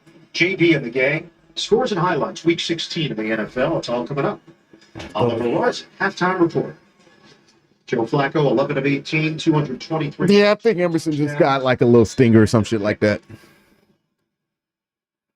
37 seconds left on the clock. So what it comes down to is can one of Houston's receivers make an individual play to shape it free for big yardage? Because right now, everything on the catch is catching you down on the spot. That's how tight the coverage is. Houston was down 13 to the Titans last week. They have lost 30 games in a row. They were trailing by 13 more. They came back to win that one. Oh, good play. Excellent play on a catch and run for a first. All right, now you can't let them turn this into something. It's reminiscent of last week against Tennessee. Remember the catch he made down the stretch where he essentially took the ball away from the defender and kept things alive for them. Look at that catch in the open field, and then he shrugs off. They tip the tackle. I think it's Greg Newsome in the open field trying to shoulder block him down, and Schultz runs right through it. And as the presence of mind get to the sideline and serve the timeout. All right, don't let them turn this into something. Need about 20 yards to get into legitimate field goal range. Oh, tip ball, pick it. There it is. Owusu Koramoah with the interception. Who tipped it? Houston was driving, and they turned it over. Cleveland's there it is. Defense comes through as Shelby Harris gets a piece. Cleveland's offense gives it away a lot, but their defense takes it back. Let's see who gets it up the middle. Is that Shelby Harris? Yep, Shelby. For knocking footballs in the air. He's close to 30 in his career. And Owusu Koramoah, second straight game, I think he's getting credit for an interception, although the one he had, I don't think really counted. He got it. Excuse me, against Chicago 2 weeks ago, but I'm not so sure about that one. But this one here. Is this enough points with RD? If not, how many more? They've got no kicker right now, so they're thinking touchdowns. Yes, for Flacco. 20 seconds left. Flacco dials it up. Timeout. Cooper. Timeout.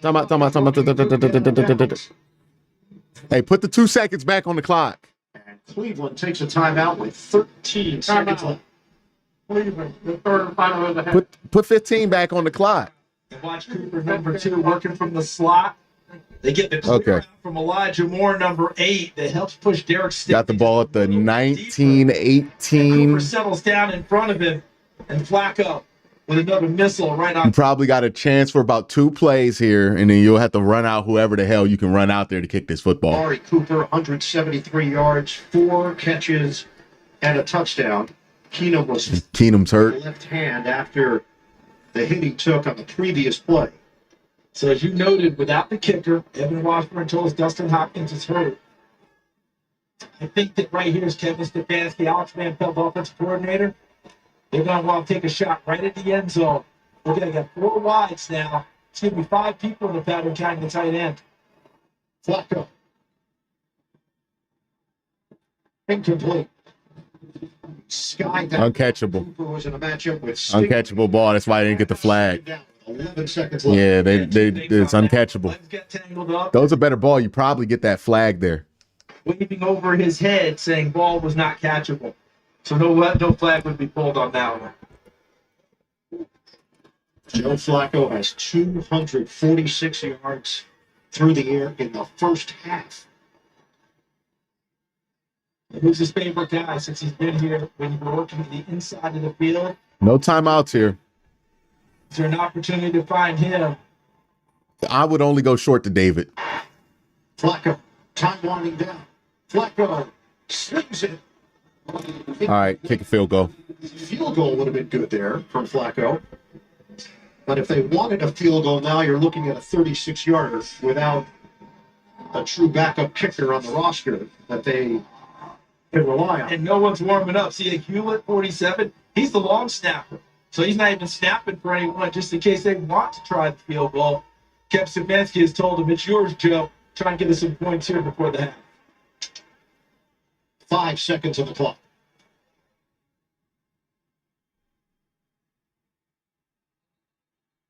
We're going timeout. The timeout taken by Houston. Hey, yeah, let's think about this, though. Let's think about this while they give us this timeout here. Timeout. Wants its guys to come over. Their second timeout there. Second timeout. Do we have nobody who can back up kick? Like, have we not thought about this potentially happening all year? Down 22-7. He and Matt Burke, the defensive coordinator, Corey Unlin, the passing game. I would imagine they have a range for Corey Bojorquez, right? Because he has to be the backup kicker. Flacco throws it in the end zone. We live in such a specialized world now in the NFL. You think back, you feel as if guys on the roster in previous eras could kick, right, if necessary. A guy that kicked in high school, had a skill level, practiced out there occasionally. We saw that with Ogunbowale when we were here earlier. Remember Jerry Kramer, the all-pro guard? He kicked in the NFL championship game against the Giants and helped win the ball game. We saw that all. Hey, you might have David here on the scene. Browns going for it. 5 seconds left. Flacco floats it. Inside. Intercepted. And that'll end the half. Stingley's got another. Derek Stingley Jr. has 5 picks on the season. We hit the break in Houston. The Browns 22, the Texans 7. All right. Well, hopefully they figure out what the hell the backup plan is for kicker. Like, just basically that's what they need to spend the whole halftime on. Is like, who can kick this fucking football? Like, and then send them out for warm-ups and try to have them kick the ball, because we need somebody to kick something, right? Like, somebody's got to be able to do it.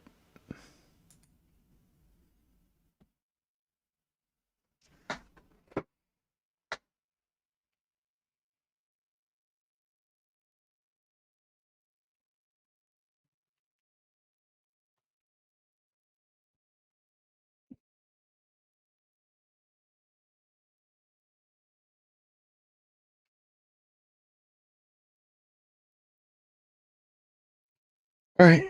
Well, halftime, set a 13-minute timer. 13 minutes. Counting down. Yeah, we got to figure out a plan for backup kicker. So right now, the Browns, they got to figure out something for the Dustin Hopkins injury. I don't think they anticipated him getting injured, and I understand why, but you also have to kind of be prepared for that. Know the range of Corey Bojorquez, or who can kick and who can't. I think the problem is that if Bojorquez kicks, we have nobody to hold, right? Like, there's nobody who knows how to hold there if Bojorquez does not kick that football. If Bojorquez does kick it, he's qualified to kick. He's kicked before, but you don't have anybody who's held, and you don't want to give that to anybody just like out the blue for the first time. So maybe and also you got to think DTR has not been in the league that long, so he's not like adept to holding the football and being a holder. So you're gonna have to try somebody to do it. And that's what I think they're going to figure out at halftime. Like, hey, man, if we send Bojo out here to kick, who can hold? Or can Bojo still hold and somebody else kick? It would be much more rare for somebody else to kick. So I think somebody else is going to hold. I think it's easier to find somebody to hold the football. And they're probably going to try to get them reps.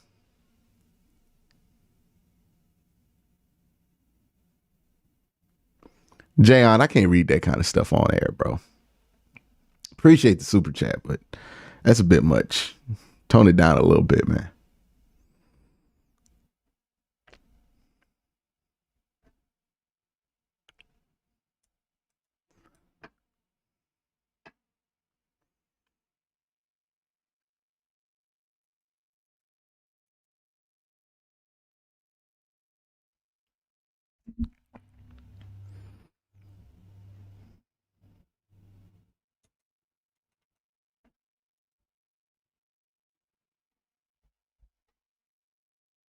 Obviously kidding. The cat is the real MVP. Appreciate you, Jayon. All right, I'll be right back. I'm about to get ready for the second half. I'll put on Red Zone while I am gone for a little bit. Somebody asks, how they not ready for this? I mean, it's obvious how they're not ready for this. Like, who expects to maybe... Okay, yeah, I can't read that one. Just caught him off guard, I guess. Like, or maybe it's just not an adjustment you can make. Like, it might not be that they're not ready for it. It's just like, hey, if we're going to throw out a different combination to kick a field goal, we're going to want to do it with some reps. So we'll just wait till we get out of the second half, let somebody get some of these reps at the end of the first half break, and then send them out there to do it in a game. So it might just be that they just don't want to be clumsy with the return. Like, everything isn't because they haven't prepared. We got to stop assuming whenever something doesn't happen the way we want it to, that it's because they're not prepared. It's probably because they don't want to send people out there not prepared, because what you're not doing on a game-to-game basis is practicing what happens if your kicker gets hurt. No team does that. But yeah, so the whole kicker thing is a little weird, but the defense has been great. They haven't given up any points. The 7 points that the Texans got was on a kick return. So good stuff there. Offense is pretty good. Like, the 2 interceptions that Joe Flacco are pretty inconsequential, not really affecting the game. So you'll live with those 2. It'll look a little uglier on his stat sheet, but he's been playing pretty damn good today. So I would say that this has been his best game as a Cleveland Brown, because even his turnovers haven't been super costly. One of them, it was a deep shot that he took in the last 2 minutes. It didn't matter because the Browns got an interception back off of it. And then the other one was, a last second kind of Hail Mary situation. So it is what it is. Couch says we finally have a kicker I love, and he goes down. We'll see. It's just a hamstring injury. He might be fine by next week. Let's not go jump to worst case scenario.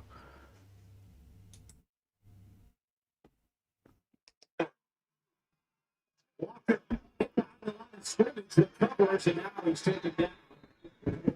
2-yard loss on that play as Geno Smith was a little slow to get up. It's one of the things they like to do is this quick motion with the tight end and run this power scheme to you that you're talking about. But you got to let him clear. And he doesn't allow Noah Finn to get past him, and that's it. It just disrupts the time. We'll go triple box here with a couple more games kicking off into the second half. Bottom of the screen, the Panthers booted away to the Packers. Green Bay with a 2-touchdown lead as we begin the third quarter. Upper right-hand corner, Falcons football, leading by 6. Bijan Robinson with the slanted pass, and Bijan turns it into something, gets the first down for the Texans. Takes the snap, pass to Will Disley trying to muscle his way close to 40, and he does. Will Disley with a hard-earned 6-yard pickup. That's awesome effort by Disley to just get the yards after contact. But it was an empty formation where, Tennessee a lot of times likes to pressure. You saw Geno check out if it gets to the screen. Sometimes you'd rather not go to your team. You'd like to get it to that, maybe with a little bit more juice on the ball in his hands afterwards. But it's a good finish, and it puts it back in that spot you want to be. You want to live in that 3rd and 6 or less. Good job getting back into a manageable 3rd down. They have to get to the 34-yard line for a first down. Geno on the slant. He's got Smith and Jigba to pick up the first. Matt mentioned this back in the first half, but Smith and Jigba leads the Seahawks in 3rd down targets and 3rd down receptions. And it's about beating man-to-man coverage off. You see the little stutter step on the slant there at the top of the route, just creating separation and allowing enough space for Geno Smith to be able to fit that ball in. That's what you got to do. If you're going to be good on 3rd down, though, you're going to have to beat man-to-man coverage. I think Jackson Smith and Jigba is better at that as the year goes on. Certainly has the athleticism to beat one-on-one coverage. Let's set it down for Geno Smith in Seattle. Robinson in motion, hand up to Walker, right up the middle. Walker gets back to the line of scrimmage. You look at Tennessee, and we chronicled this in the open, but all the injuries for the Titans, especially in the secondary. No Sean Murphy Bunting, no Amani Hooker, Kayvon Wallace. Before the next Seattle snap, let's show you the Falcons played. 2nd and 5 with an empty backfield. Caleb hiding that he will look to throw. And gets it over to Jonnu Smith for a 6-yard gain, and they will give him the first down on that completion. Also on this drive, I think we've got another play. Look at Bijan Robinson with Heineke blocking out in front, and Bijan, well, if there is a time for a hurdle, and I'm not here to tell a man to hurdle or not, but if there is ever a time to go airborne, that would have been it. The quarterback took a little bit of a shin there from his teammate. Underneath, fits route, and Trey Avery just trying not to get beat over the top. Just gives too much ground. Gino drills that one in. We saw this earlier. He missed that same throw. Yes, he missed that same throw. And get one-on-one opportunities when you start to get single high coverage. Get single high coverage when you're running the football, forcing guys down the ball. First and goal, Geno Smith looking to run the football. Geno is going to go down at the 8-yard line. It's interesting. Get you right back with the next Seahawks snap. Falcons drive into Colts territory. Cordero Patterson out of the running back position. And for the last few years for the Falcons. Gets another Atlanta first down. Falcons methodically down the field. Not taking it for nobody. And now they're saying it wasn't going to go. That Seattle can still get a first down. All right, how can we be last in giveaways and third in takeaways? I don't know, man. Look, man, we out here running with like fourth quarterback, and Joe playing really good for a dude in that situation. North might get wicked. We'll see. We'll see.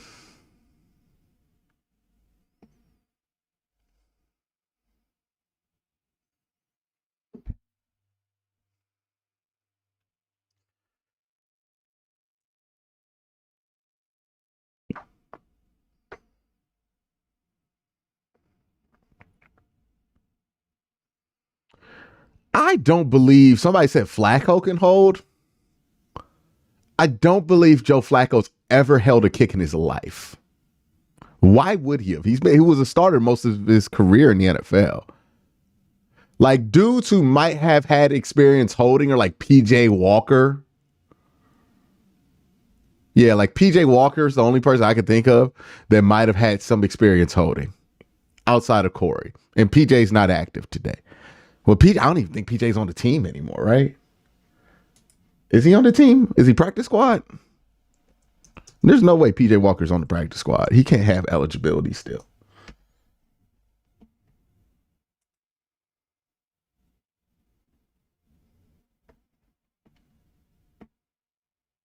Okay, he's on practice squad. So yeah, you can't go to PJ. Pretty sure he ain't even in the damn building. So you can't, like, you probably got to tell DTR to do it. And you probably just got to give DTR some reps at doing it. Because I'm 100% sure there's nobody else on the roster who's even close to, like, the holding thing's the issue, right, for Corey. 5-yard penalty against the... We got about 2.5 minutes left before this Browns game kicks back up again.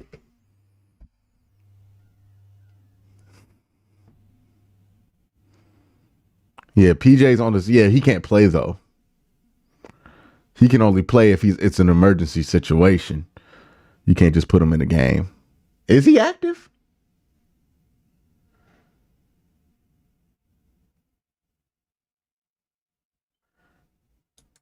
Yeah, PJ can't be active.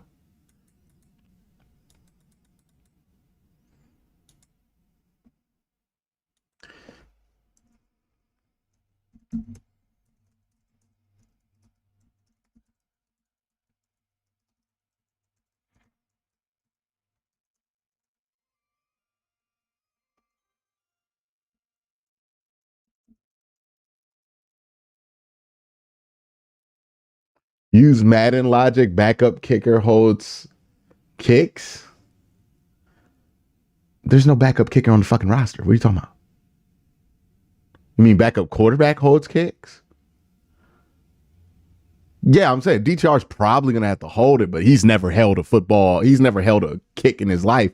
So he's probably going to have to take some of these snaps before the end of half. Kate York sitting by the phone right now. Nah, we ain't going to Kate York. He's hurt. Kate York hurt himself. He was supposed to start this week. He got hurt.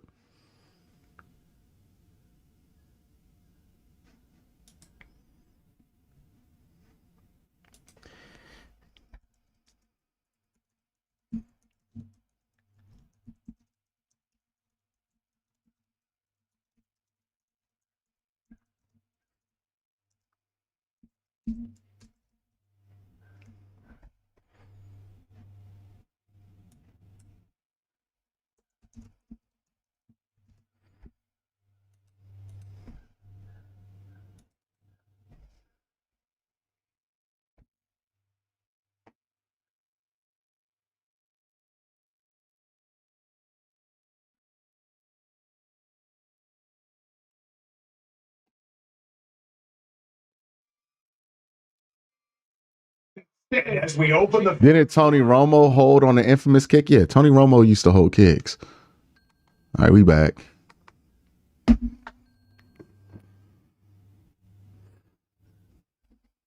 A possible 3 points on the field, not going for that field goal. He flat out said no and said it's a tough situation. We're just going to have to deal with it. Now, on the flip side, the Houston Texans, they're down 2 starters, and Jimmy Ward and Jonathan Bernard defensively. The first play from scrimmage is not good. For Singletary. Couldn't break away. Or it would have been more. Ronnie Hickman with a tackle. Open field. 17 yards on the run for Singletary. Take a look here. Everybody just getting out of man, and then watch the cutback by Since Kill Juice says, yeah, backup quarterback, my bad. and off he goes. They just push direct defense. Yeah, again, it's just. He created a crease right to the line of scrimmage. Think about what we're asking here, though. We're asking a backup punter to kick field goals when he's never been asked to do that in the NFL. And we're going to ask a quarterback to hold kicks when he's never done. Like, so much can go wrong by asking this many people to do things that they've never had to do before. I think they're just ignoring the play action. They're just going right to the quarterback. It's not a normal deal. They were trying to get Dalton Schultz, the tight end, get a sack? to come back and pin down to Darius Smith, but Smith beat him up. Oh, wow. And got to the quarterback. Remember a couple of weeks ago, he was saying, my sack production has been disappointing to me. That's not what they brought me here for. Well, he's trying to help it in a big way here on Christmas Eve.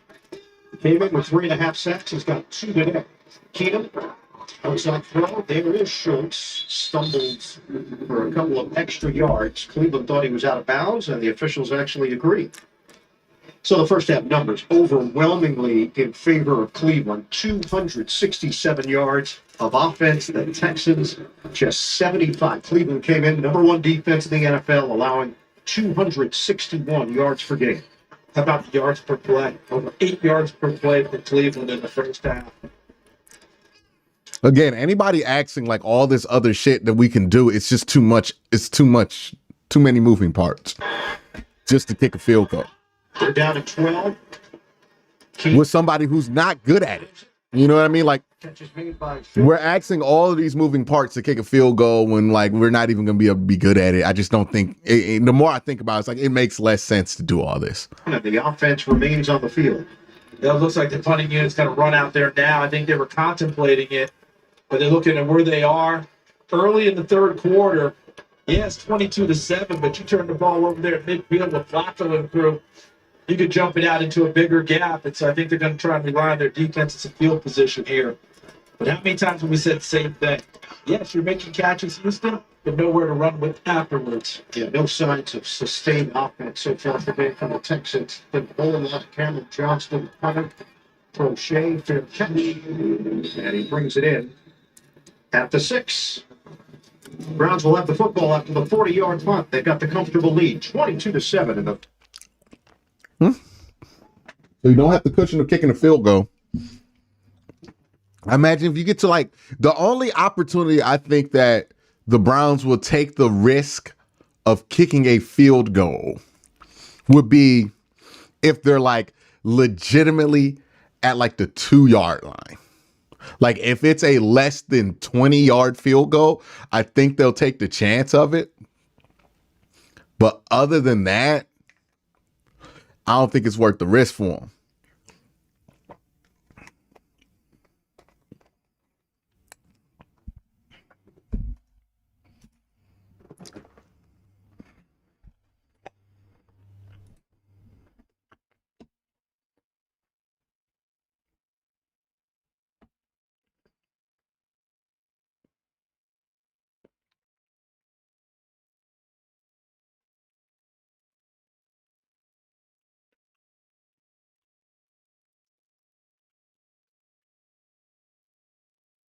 Severe honey, powerful cold and flu relief with a dreamy honey taste. NyQuil honey, the nighttime sniffling, sneezing, coughing, aching, fever, honeylicious, best sleep with a cold medicine.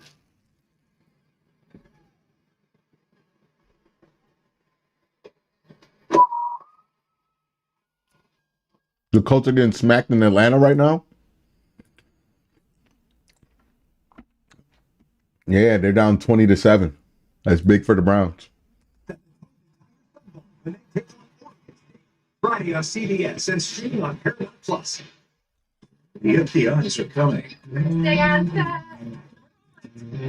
That's what I'm talking about. The wait is over. We are. Final seasons of the FBI. It's part of CBS Premiere Week after Super Bowl 58 on CBS and streaming on Paramount Plus. This broadcast is copyrighted by NFL Productions for the private use of our audience. Any of the use of this broadcast for any pictures, descriptions, or accounts of the game without the consent of NFL Productions is prohibited.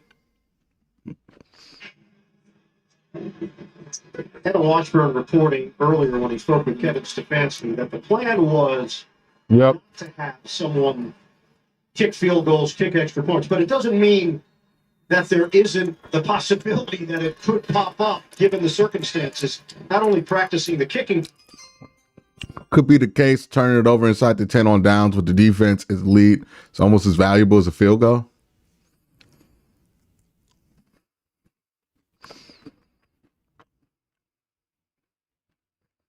Yeah, that was always.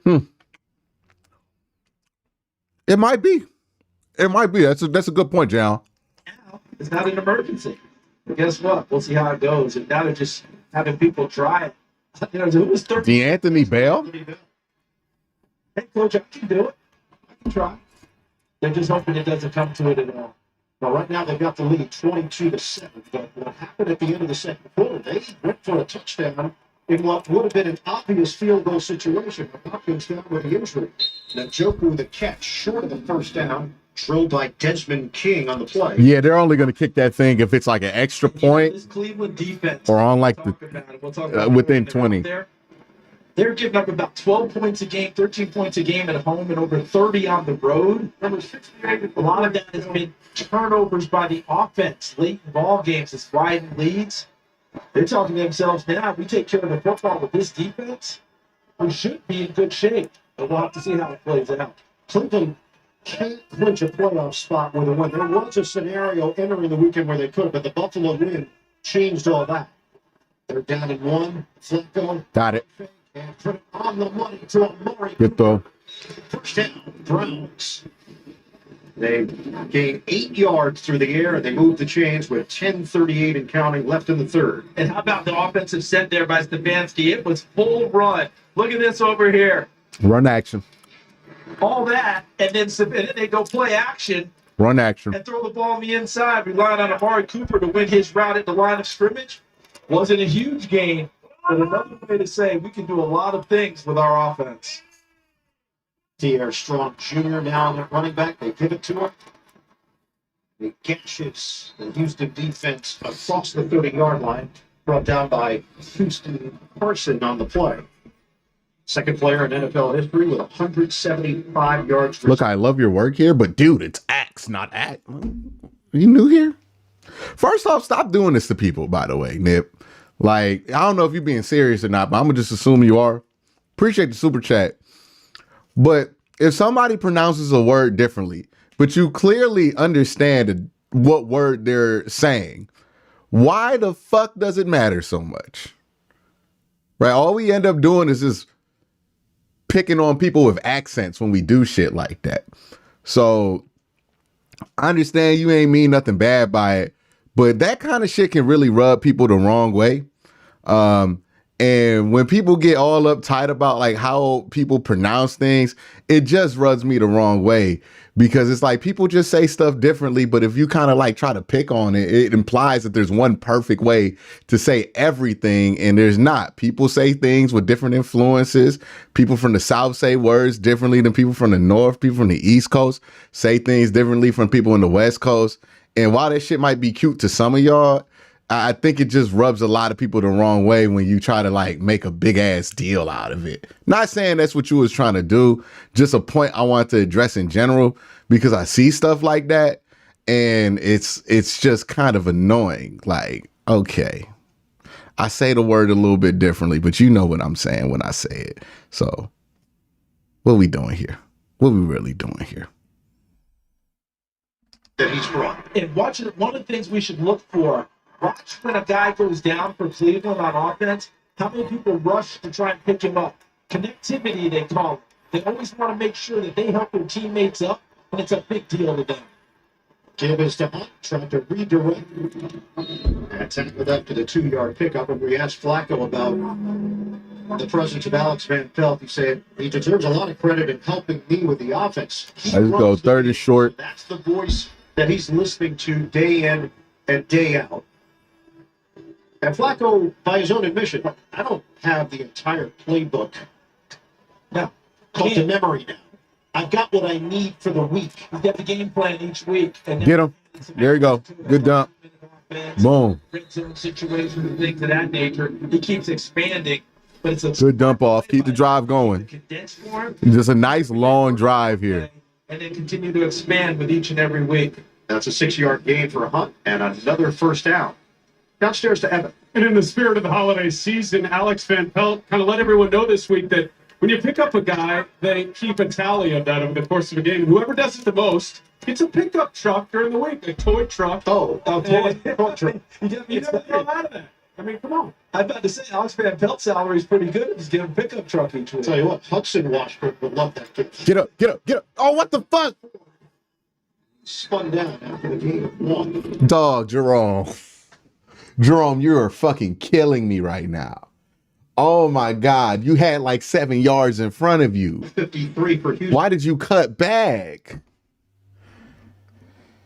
And they continue to battle and hang in there. D'Amico Ryans, Matt Burke leading things. On the back end, Corey Unlin, the passing game coordinator for Houston, making do as they go along. They had offensive line issues early in the year. Chris Strasser, what are we going to do, Chris? We'll make it work. That's what they've been trying to do on defense, too. 10th play of the drive, Flacco stays. Oh, wow.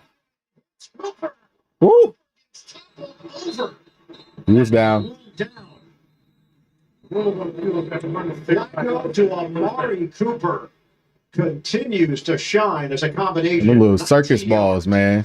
And how about Joe, Mr. Nimble Flacco in the pocket as we see Cooper? Hey, Coop eating, dog. Coop is eating, man.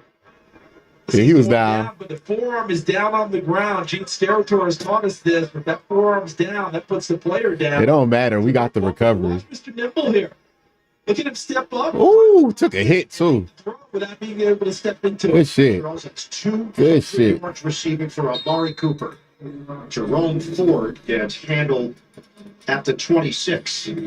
Single seat. When Flacco is throwing the ball 40+ times Amari Cooper a game, when is, I don't know. When it matters, it will, but I don't think anytime soon. And honestly, like, maybe he's able to, like, age well. I don't fucking know. At this point, it's beyond explaining. You know, Paul Warfield, someone like that, right? And now Flacco is about to top 300 yards. Again. At 297. Over 7 minutes of game action. He's playing backside. Ford. They are there to greet him right away, led by Malik Collins for Houston. We are under 5 minutes to go now in the third. Now let's check the play calling of Kevin Stefanski because, as he told Evan Washburn, I don't have a kicker, even though we've seen guys do things on the sidelines. What are your play calls in this situation? Because normally with that defense, you're fine. Dustin Hopkins is going to be a Pro Bowler this year, but you don't have him available. How do you call plays in this sequence? Yeah, right now you're looking at a 48-yard field goal. Ain't no shot. They've got a completely different thought process. Flip it up. Couldn't catch it. Hunt.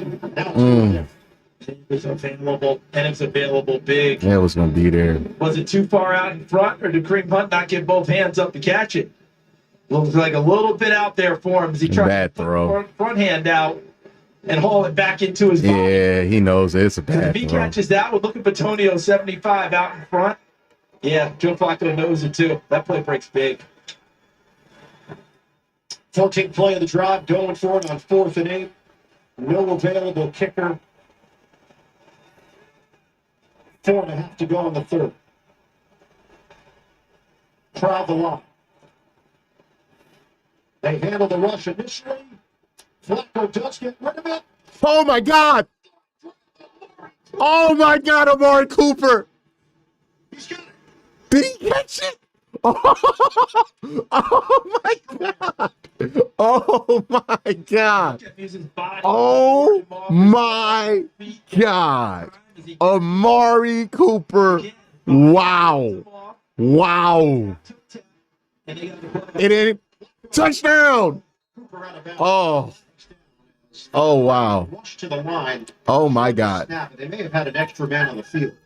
I think this is going to Houston. Houston may have had the extra man. Defense, give me the man. 4 players on the field. 5 yard. Is it me or is Joe Flacco the equivalent of finding a high-end name brand product at Goodwill? Kind of. Was what D'Amico. Yeah, he's a good Goodwill find. Yes. For the Cleveland Browns, converting on a 4th down, getting to the line, and Houston was not organized. That's Sheldon Rankins, number 98, trying to get off the field. Mr. Cooper. Oh, damn. Joe Flacco hanging with Mr. Cooper. He had to go to Mark Courage. I did. Someone Mark Courage watched and said, yep, that's right. Flacco. Touchdown. Oh. Elijah Moore in a matchup with Stingley. Flacco was looking for the flag.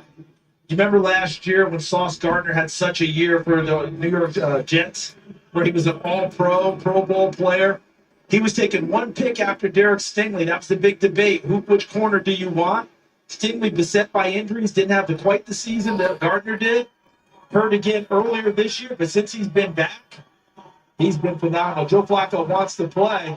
Wants a flag, but I like the fact they let him play through it as they go Wildcat again on him. So it is Hunt running with it. And he's tackled at. All right, 3rd and 1. 3-yard game. Where are we at? Down to 3:45 and It's a great drive. Sanders with the tackle for Houston. It's 22-7 Cleveland. So again, conventional thinking, but of a field goal, you're 25-7. Perfect. Well, no kicker. And Houston, where they are in the field right now, having to prevent a touchdown. If they do score, you almost wish they had the field goal in play. 17th play of this drive. Jeez. He hit 2 yards on the QB sneak? 6 frame. Did he get enough for the 1st down? And he did it old school. I didn't see a push. No push from behind, right? Did we do this old school, the old conventional sneak way? Yeah, it's all him. And it is enough. That's 1st down. 1st down. Cleveland. There's Batonio, 75, leading the way. Flacco says, who needs a push? That's right. And Batonio gutting it out today, as you noted earlier in the game. Questionable coming in with a back injury. This is nearly a 10-minute drive. Flacco. Got him. Cooper, touchdown. Cooper. What a day. Wow. Cooper. All right, DTR, come for 2. Andrew Berry, the general manager there. Big part of why this team is hung together. Coop has more air yards today than the Steelers get in most games. Of Stingley, it's nuts. Crosses the face of the defensive back, which you don't want as a DB. My God, what a catch. My God, what a catch. And then, of course, the thighs of Amari Cooper possessing the football and turning it into a touchdown. So they bring out Dorian Thompson-Robinson for the 2-point try. Cleveland now in front 28-7. That drive was 18 plays, 94 yards, 9 minutes and 39 seconds. And now Thompson-Robinson will shift out of there for direct snap to the running back. Did they flip it back to no? They did. 4, stutter step, stood up. They should have flipped it back. They don't get the deuce. That's fine. Derek Stingley Jr. making the play on the outside. Joe Flacco. 3 touchdowns. Kid Brat. 2 to Cooper. 1 to Njoku. Browns up big. Internet from T-Mobile. It only costs $50 at T-Mobile. Then you won't raise your rates at T-Mobile.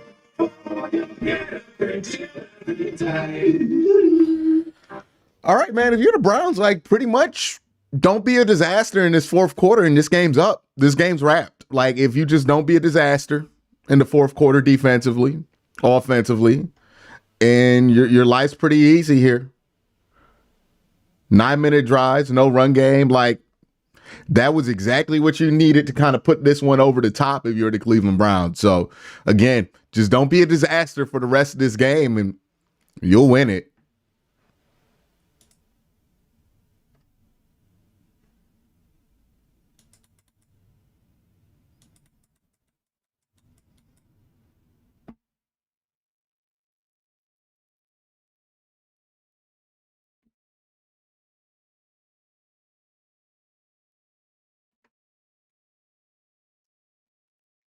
Yeah, Amari has, 230 and 2 touchdowns? Like, this is insane. What's Amari's numbers at total? I think he's over 1,000 now. He's at 1,100. I think Amari's at a career high now. Yeah, he has 220. Alexa, what's 985 plus 220? 985 plus 220 is 1,205. Yeah, he's at a career high. He's at a career high. I think that's his highest receiving yards ever.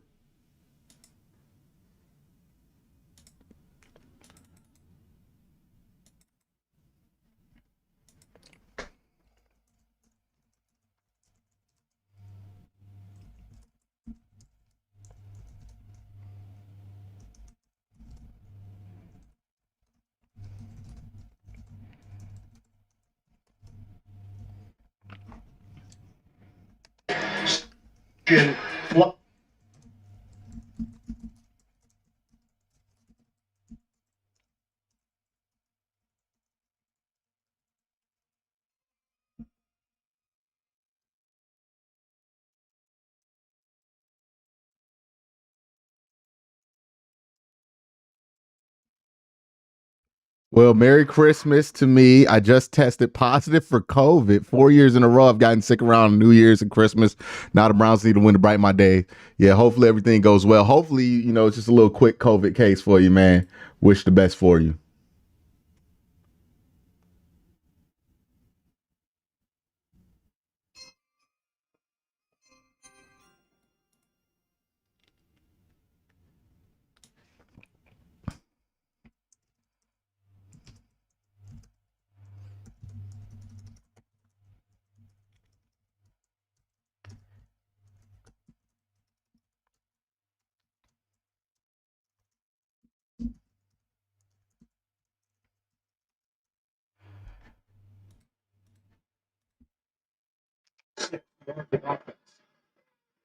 Good tackle, JOK. We'll pick up 2. Tackled by Owusu Koromoa. He continues to ascend as a player, doesn't he? When your defensive coordinator says, it's time for us not to take you off the field, as Jim Schwartz told him this week, tells you everything you need to know. Look at everyone paying homage. What do you think Barry Smith is saying? Thank you for coming to Cleveland. This is the Flacco we need in the playoffs, man. Starting to look like we have a real shot at this thing. Absolutely. Look, you could tell, too, what's more important is that the Browns are starting to believe that they have a real shot at this thing. Mitchie, the intended receiver. Like, you could just see it in how they're playing. They believe they have a shot at this, man. Like a real shot.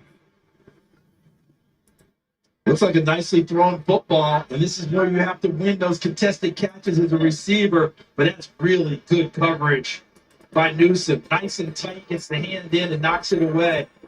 Get well soon, Ray Rags. Let's effing go Browns. Yes, sir. Receivers, when there's a chance to make a play, get them off the field here. That white shirt from Cleveland is right there blanketing them. 3rd and 8. Oh, hit as he throws. Pick it. There it is. Deron Harmon. Deron Harmon, the veteran, with the pick. Darius Smith put the They're just having fun now. Well, the defense showed up on the road, y'all. Nip says, much love, brother. Yeah, shout out to Ray Rags, man. Hopefully you get well soon, bro. Fair catch on that one. That was Keenum trying to throw it, and Darius Smith, who's having a day, doesn't let him complete the motion, and that causes the ball to fall short and high.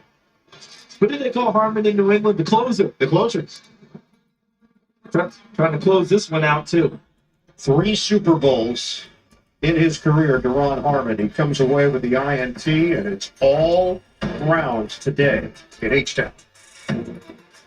I just moved here from Coop playing like an all-pro. Coop playing like one of the best receivers in the NFL right now. I mean, like, the numbers are insane right now. What, 1,200? 1,200? Like, what was Josh Gordon's 1 year at? Because he might be able to catch Josh at this point, right? Josh Gordon's 1 year in Cleveland, 2013, he had 16.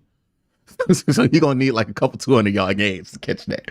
But, yeah, man. Great game from Coop.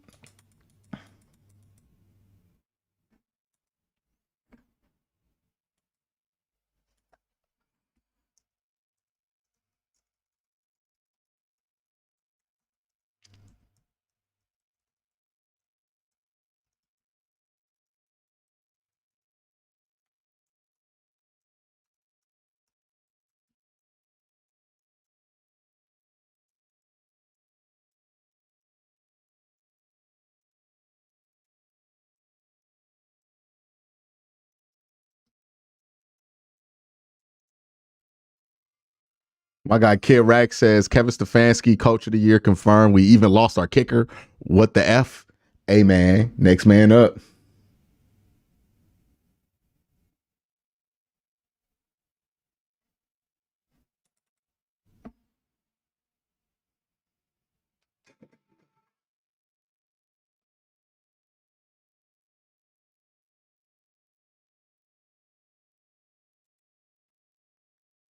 Now and face the sun. Oh, goofy, man.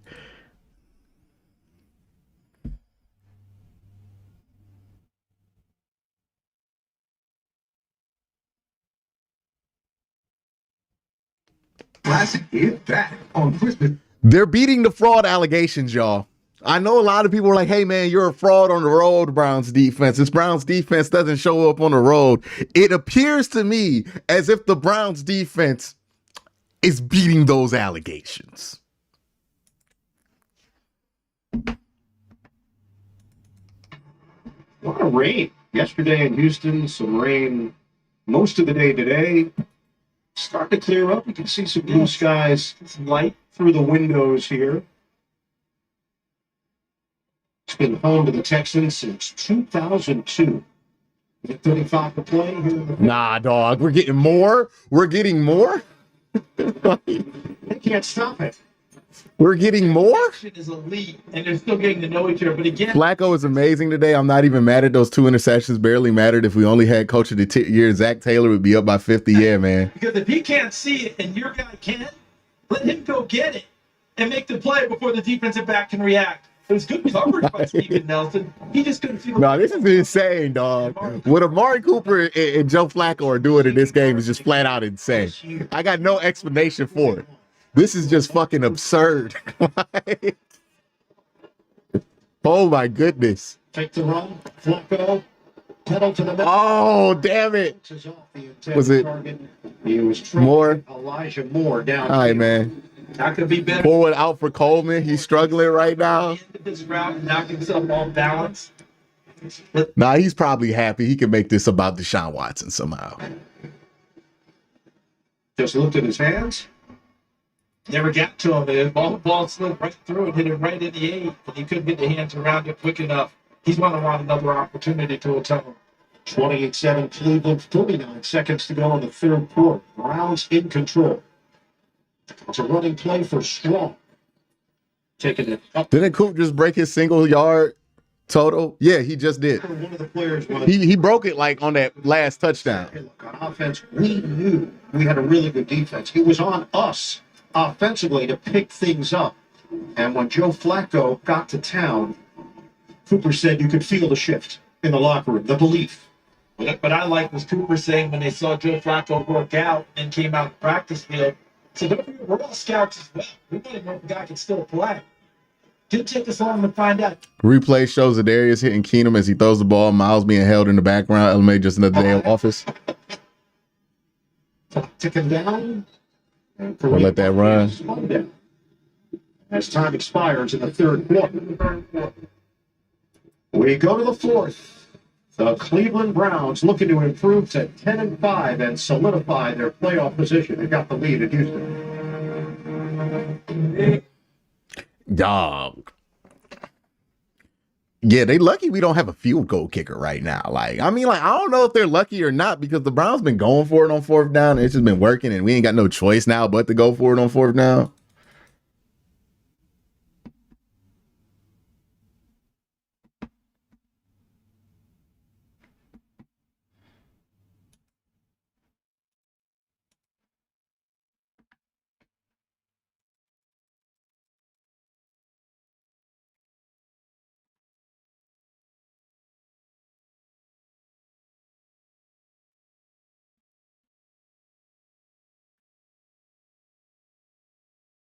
So I ended up in a motorcycle accident. I didn't have health insurance at the time, and now I have a plan that keeps me covered for $9 a month. I said in the preview video today, hey man, this is the Browns' opportunity to tell the NFL world, are they going to be a team in the playoffs that just kind of gets there? Or are they going to be a team that you really don't want to play? Are they going to be a team that's going to push Baltimore for the division? Are they going to be a team that could have came a game or two away or ends up the 1 or 2 seed? It's all in front of them right now. All the Browns have to do is take care of business, and business is not that difficult to take care of because you have a great team despite all the injuries. And if you can take care of the business, sky's the limit, man. Sky's the limit.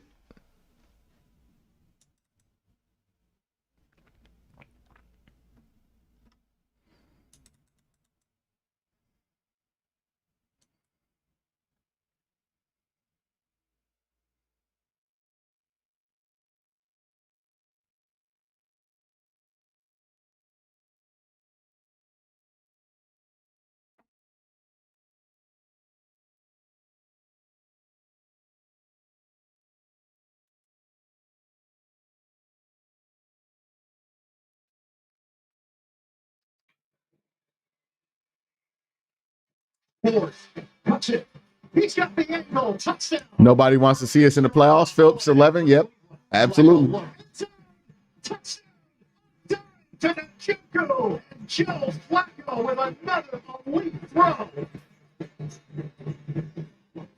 Holiday time has been Flacco time for the Cleveland Browns. 28-7, they lead the Texans as we start the fourth quarter. Ian Eagle, Charles Davis, Evan Washburn, the rest of our NFL on CBS crew, producer Mark Wolf, director Suzanne Smith. Yep. Get up. First down. And that's a first down for Cleveland inside the 20. 7-yard pickup through the air. He's fortunate to hang on to it as he makes his cut. Watch him go inside. That ball was popped by Steven Nelson, but the strong hands of Cedric Tillman keeps it in his possession. And the drive continues for Cleveland.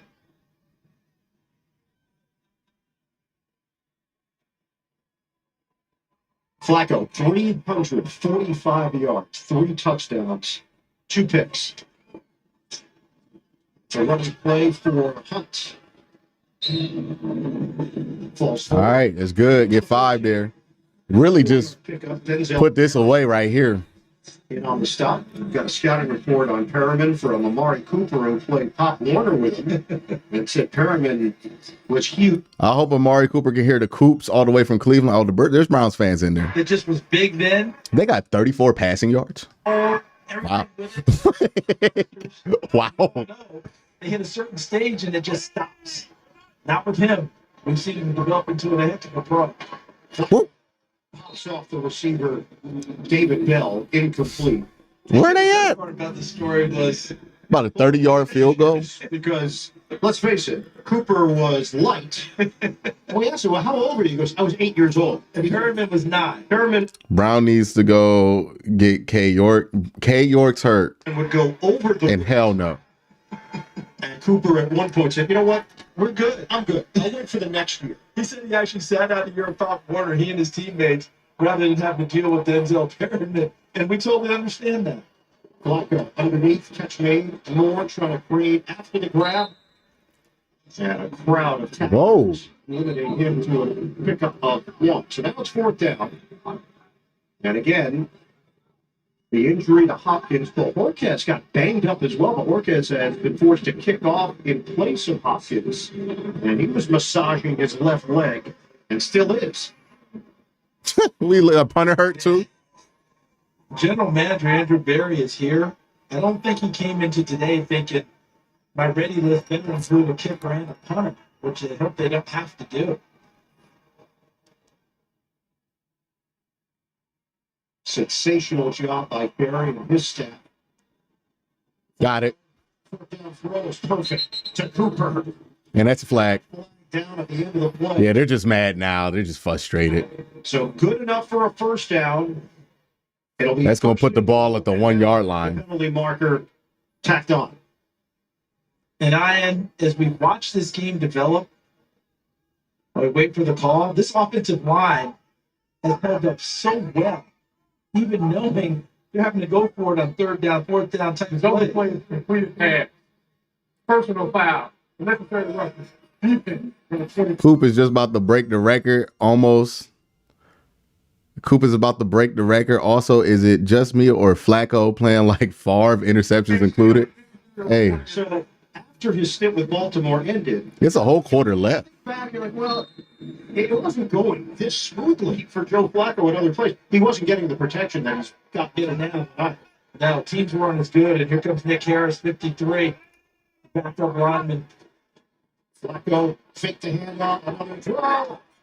Flag down. Njoku just looked at the back official. Coop is having a great day. Too bad he's on my bench. Oh, don't say that. That's what, like 40 points on the bench? Oh. Effective. Kev's not trying to run it up. He's got no fucking choice. He's got no kicker.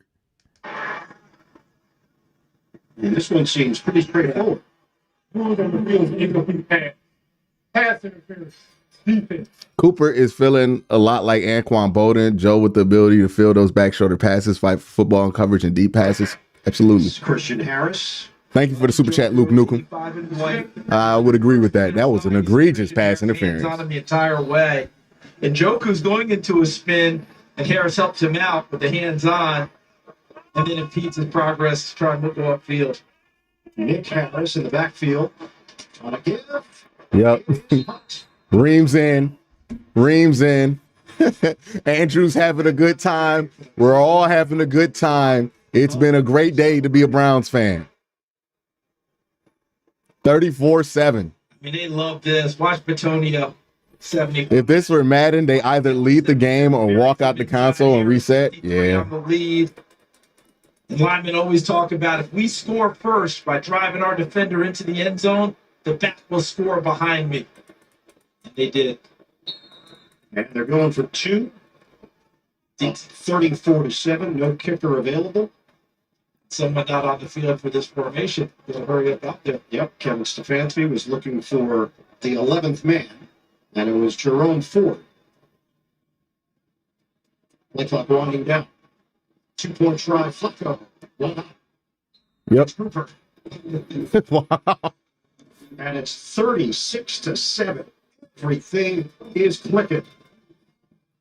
The Browns firing on all cylinders. If you have Amari Cooper in your fantasy league playoffs, you're doing okay. Santa?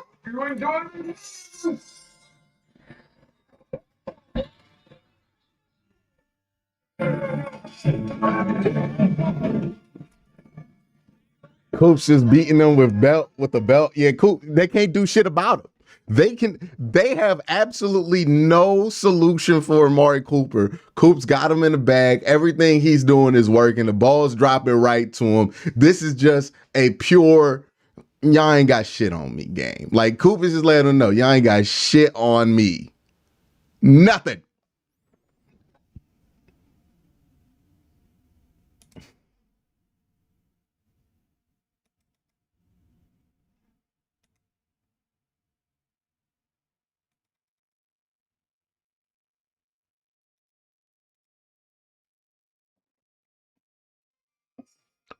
AB just sitting back in his seat laughing. Yeah, it's just like, all right, man, we just get whatever we want. It's actually, it turned into a bad thing that our kicker got hurt.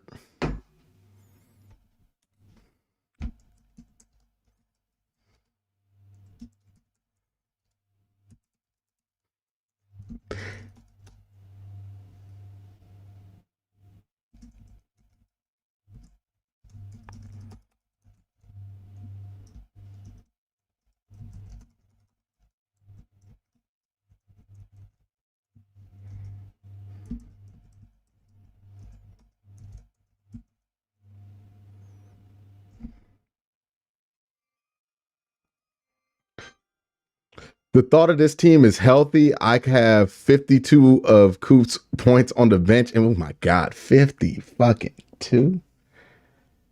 52.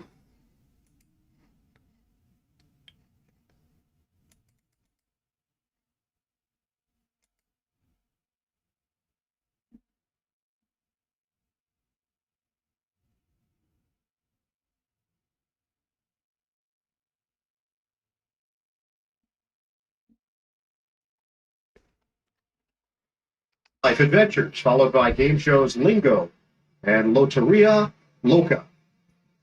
CSI Vegas, that's tonight on CBS. All right, so Cleveland has had... All right, man, we got DeAnthony Bell kicking this bitch off. Oh, wow. We wondered why DeAnthony Bell was warming up, because he's going to kick off. That's not bad. Down the turf, scooped up at the 23-yard line. Hey, that's not bad, DeAnthony. And he got the tackle. 30-yard line. Houston will have it. Check out our next That wasn't that bad. US. And take a good look at what we're seeing here with the pressure on the 21 dropbacks today. They're getting 10 on him, and that's without Myles Garrett, who's had 0 pressures today and hasn't had a sack. This would be the 5th straight game. But everyone else is taking care of business, and the beneficiaries, the back end, like Deron Harmon picking off. Let's go, Q, says Craig with the $10 super chat. Appreciate you. Stepped into the breach and upped his game today. And Davis Middle should be seen in spot duty here today. And a couple of plays is now in there for Houston. And his throw is complete. You get to the tight end, Dalton Schultz over the middle for 7. So for the Texans, a loss here, they would fall to 8-7 on the season. They are not in great shape in terms of tiebreakers currently. They do have 2 division games left. D'Amico Ryans and company. Safe to say this feels better than a Baker Christmas. Oh, they still playing hard. Third down. We are under 12 minutes to play. Yes, it does. It's Sins killed you. And it's the tiebreakers. It's a tough one for them because they're going to need to win these next 2 and hope they get a bunch of help in front of them. Because they, as you mentioned, are the backside of tiebreakers with Indianapolis and Jackson. Here's Miles. Just a casual third down stop. And they're going to have to go for it here because down at this stage, wow, no question about it. It's a loss of... Q, I think we're winning this game. Yeah. So Cleveland at 9-5, looking good right now with... Yeah, it's basically 10-5. Houston still in the hunt, bunched up. Pittsburgh with that victory, 8-7. The Cincinnati loss, now 8-7. Isn't Indianapolis losing to Atlanta right now? You know, just focus on our game. Okay, my bad. I'm trying to I'm locked in here. What am I doing? Mills throws on 4th down. Incomplete. All right, put DTR in. Put the kid in, man. Browns must have had a nice list for Christmas this year to get this many presents, says Professor Chaos. Absolutely. I get you a score. What a Christmas day. All I meant is right here in Houston, Texas. Pretty wild, though, when you look back at the Texans' playoff history. They've never made the playoffs as a wild card team. All 6 playoff appearances as division champions. All Cleveland right now. We're done. What about these? Looks right. Bounty absorbs bills like a sponge. It's 2 times more absorbent, so you can use less. Bounty, the quicker picker-upper. The winter play was really coming together until disaster struck. Luckily, replacement costumes were shipped with FedEx, which means Mr. Harvey could picture the perfect night. We're delivering more happy. Domino's new pepperoni stuffed cheesy bread is the best thing since bacon and jalapeno stuffed cheesy bread, which was the best thing since All right, now what if DTR comes in here like throws a dart? Like, just fuck it, let's do it. Why not, right? Like, it's been going that well. Short week, both kickers hurt. Sending prayers. Yeah, you probably gonna have to sign somebody. Play with the shorter roster than normal.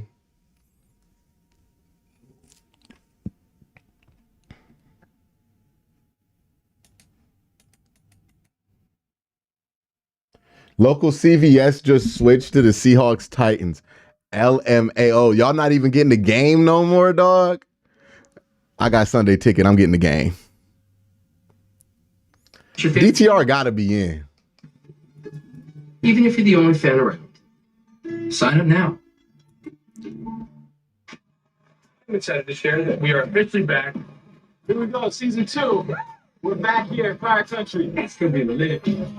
I love Coop this year, but Gordon had 1,614 games, man. Yeah, that's insane. Paramount Plus. But for Coop to put up this level of production in back-to-back years is special. CBS is sponsored by Duracell. Engineered for more. Modelo. The mark of a fighter. And by FedEx. Where now meets next.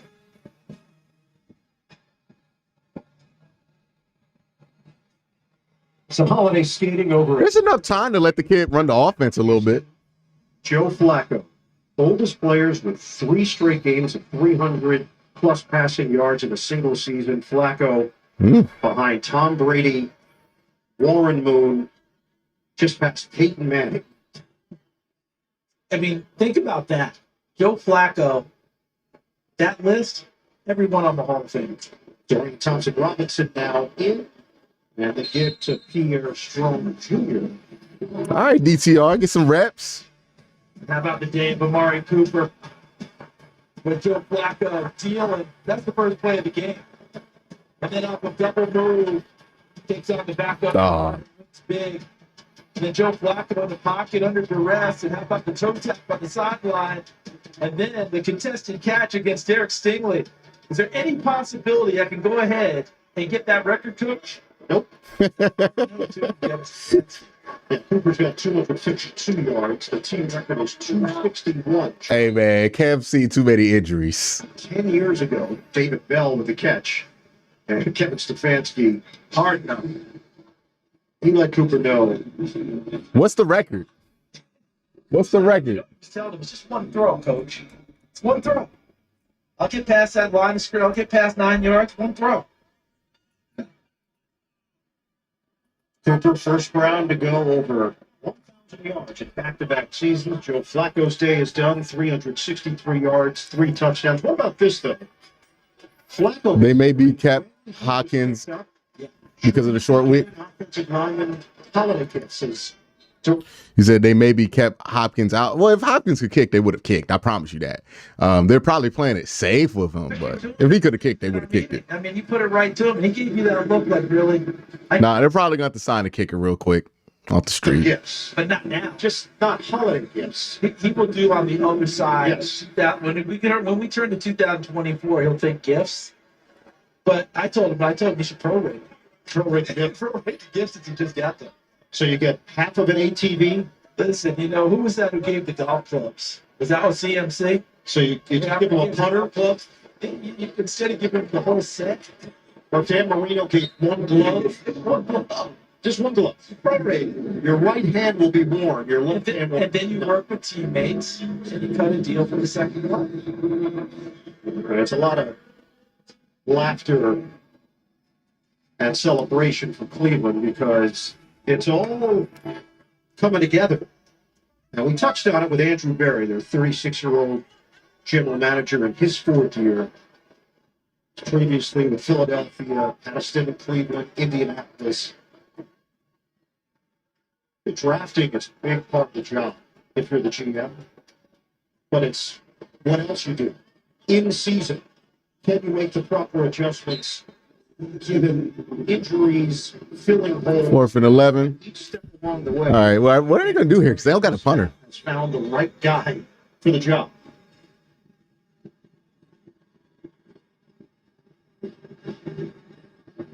Played football at Harvard. Barry may have some other challenges on his hands this week at the kicking spot and the punting position, depending upon how the two guys come out of here in the next couple of days. 4th down. Thompson Robinson is set. Back of the 39. Hughes and Rankins. And Thompson Robinson a little slow. Good. Now going to jog off for Cleveland. The Browns turn it over on down. Jeez. The Texans 36-7 in the fourth. Well, that's why you take Flacco out the game, right? That's why you take Flacco out the game so you don't got to take that kind of hit. The O-line's probably fucking tired. Somebody asked what happened to the O-line. They probably tired, dog. Like, they've been out here all game, blocking. They up 36. Hey, man, let's go home. Like, you know, they tired, dog. Someone said run the ball. We have no run game. Don't know how they do it, but re-sign Flacco. I mean, like, it's got to be up to Flacco if he even wants to return. Let's just not even worry about next year right now. They got too much ahead of them for this year to even be thinking about next year, to be honest with you, right? This is a team now that we know is going to be playing football in January. They're going to make the playoffs. We'll worry about next year in March. But right now, I could give a fuck less about March. You know what I mean? We got to worry about the rest of December and January and possibly February. We don't really got time to be out here worried about next year. Next year is not a thought on the radar right now.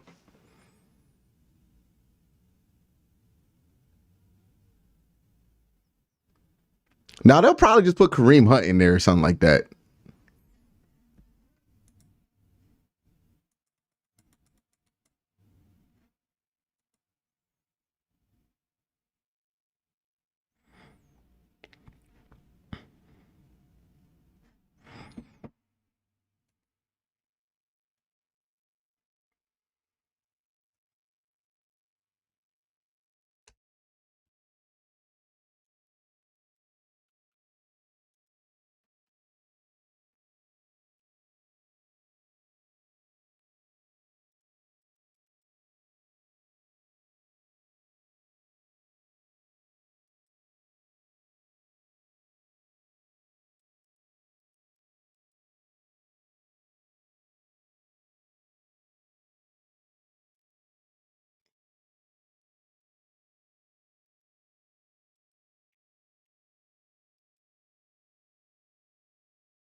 But shit, what y'all want to talk about for the rest of the game? We got 8 minutes left. 36-7, Cleveland on top of the Texans. Houston takes over at the 39-yard line. Davis Mills in the game on the pass along the sideline to Noah Brown. It is incomplete. Obviously, looks like they let the roof up. That's cool. CJ Stroud, they've got a ton of injuries piling up defensively today. Big ones. And there's still room to make a move. 2 games left in the season. As things are playing out here today, Houston's going to be alive. But this was not much of a fight this afternoon. And here in the fourth quarter, with Davis Mills getting an opportunity, he can show us some things. He can flash. He's much more alike with CJ Stroud. Hey, for those of you guys asking about Cade York, he's on injured reserve right now. Yeah, the Giants just put him on injured reserve. So Cade York is on a different team and on injured reserve. So they'll probably just sign some dude. Flash here in the fourth quarter. That could give the Houston brass something to think about moving forward, that maybe the offense works better when we do take those shots down the field. Houston came in the 8th spot in the AFC, so on the bubble. They were in a 3-way tie for first place in the AFC South. Jacksonville holds the tiebreakers. Pass out to Noah Brown. He has not been a big part of the offense here today. Seeing more action now in the fourth quarter and getting involved. Still giving that effort, though. Trying to get to the first down pylon. Oh, he got it. Mike Ford, backup corner, coming up, putting the whack on him. First down for Houston, 7:28 to play. Mills perfectly placed. And he hits Brown at the 35-yard line for a gain of 16. Now he will benefit. Cleveland's got a bunch of backups in. Someone said Miles hasn't gotten a sack in a while. It hasn't mattered. He's impacted the game in other ways than sack totals. First play in Browns territory. Oh, good catch. Another strike, this time to Hutchinson. Yeah, how did they start Case Keenum over him? Third-year QB, Davis Mills. They have it inside the 20. Initially, when the schedule came out, you thought to yourself, oh, C.J. Stroud to Deshaun Watson. Pass to the end zone is incomplete. Watson done for the year, one of 4 starting quarterbacks that the Browns have used this season. You have to go back to 1988. The Browns were also 9-5 that year. After 14 games, they used 4 different starting quarterbacks. Kosar, Pagel, Struck, and Danielson. Was that our Gary Danielson? Our very own Gary Danielson. This year, Watson, Thompson Robinson, Walker, and Flacco. Don Strock, you always think of him in a Dolphins uniform. You know? And Mr. Backup quarterback. Mills on the pitch and catch to Robert Woods for a first down. 6.5 to play here in the fourth.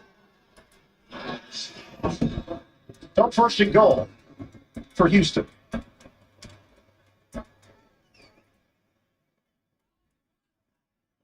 From the 5, Davis Mills. Incomplete. Trying to hit Mechie. Injuries this year on the offensive line. Mentioned it earlier, Tank Dell, important weapon on offense and special teams. Done for the season. Defensively, no Will Anderson today. The early injury to Bernard. Dealt with injuries along the secondary as well. But they persevered. They found ways to win. Last week was a great example of that. Down 13, rallied to beat Tennessee in overtime. Second and goal, Mills. Oh, you dropped it. Right there. Mechie. Everything was good. The route, the concept, the ball on time. And Mechie, unfortunately, doesn't catch it. It's Toro doing his best Will Ferrell imitation. Sees it happen right in front of him. He's an angry elf, Toro. He is after that one. John Mechie, angrier than anyone with an opportunity to catch the football after his great comeback from missing last season, battling leukemia. Third and goal. How's Cody Parkey doing? I don't know. Rush coming. Mills, Maurice Smith, Hutchinson Smith, Nico Collins, touchdown. Hey, man, shout out to Mike Ford. Shout out to Mike Ford, man. Yeah, this one's all about over.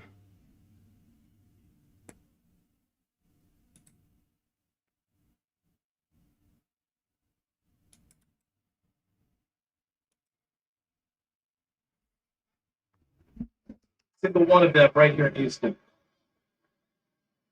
They entered action today, 5-2 at home, 3-4 on the road. Houston going for 2. Down 36-13.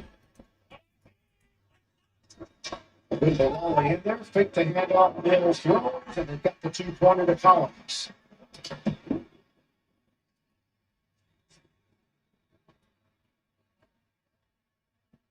Outside, defense, number 91.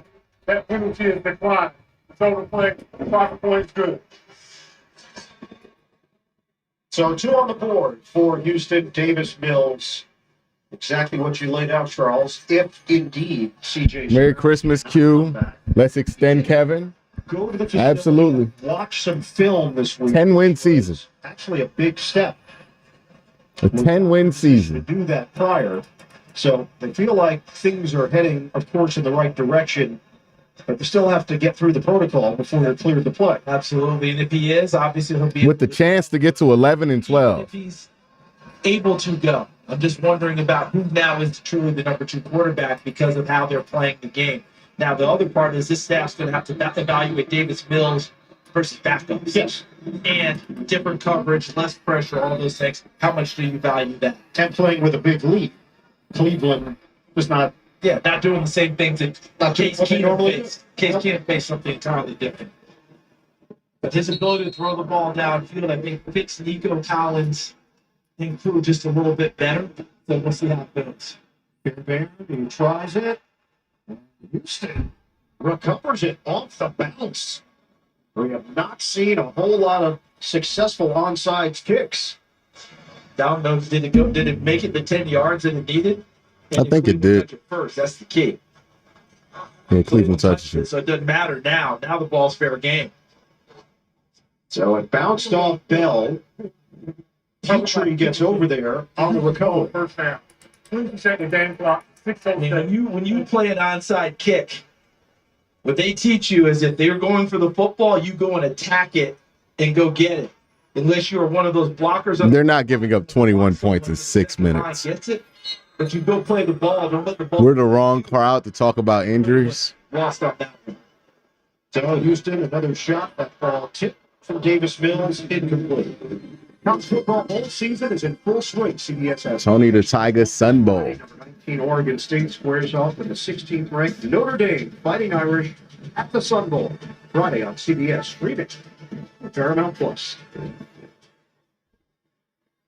6:04 on the clock. Texas better chill before we put our starters back. 167 for the Houston Texans. Singletary sets up as a receiver. Mills will Appreciate the super chat slide. Schultz, pressure from Alex Wright. Yeah, about 6 minutes left. They're already at 3rd and 10. Who's playing quarterback? Is DTR okay? How good do you feel? Because that question mark about your defense, which is supposed to be a constant in travel, hadn't really traveled all year in terms of numbers. And remember, 7 on the board because it's a kickoff return for a touchdown. By numbers, it looked like Cleveland's defense didn't travel well. But when you look at the numbers and really examine them, a lot of turnovers by the offense in late ball games, which widen leads. But today, that hasn't happened. And his defense has been its usual dominant self. 3rd and 10, Mills nearly had it picked off. Hutchinson, the intended receiver for Houston, and it's 4th down. Go Browns. Let's make Q rich today. Appreciate y'all. Thank you for the super chat, Richard. This is experience time for guys. Guys who haven't gotten as much playing time, haven't been out there a lot. They've got to maximize it for Houston because it is every hand on deck down the stretch. It's also I don't want to understate this. It's a big deal that they're able to like pull their starters for a quarter before they play the game against, the Thursday night football game. Just whatever. 4th down throw. It's complete. Whatever kind of rest you can get those guys is important, man. Dalton Schultz just got hurt. Dalton Schultz, my bad. That was a tactical move to give them the onside. The offense can't get hurt if they aren't on the bench, in theory. Yeah, who's playing quarterback right now? Chris came inside and left it in man-to-man. And an impressive hit by DeAnthony Bell, exactly as you would teach it. Shoulder into the strike zone, into the chest, in the rib area. Dalton Schultz held on to the football, but he absorbed big contact there. So hit by Bell. They're checking on Schultz. We'll step away. Come back to Houston in a moment. Yeah, we'll go check and see what's happening around the league real quick. I never had a lot of faith.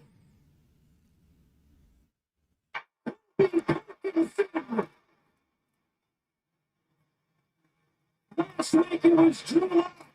This week it's Geno Smith of the Seahawks. Are back in front.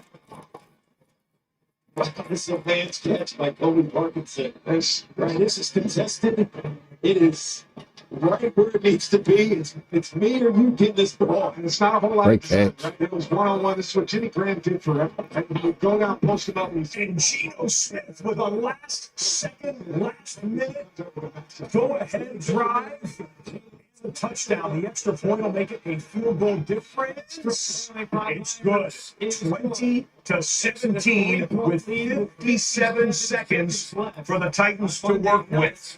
We're on the right-hand side here. You had a big Romeo Dobbs catch. Here's the replay of the end of it. 36 yards on the completion, ruling on the field.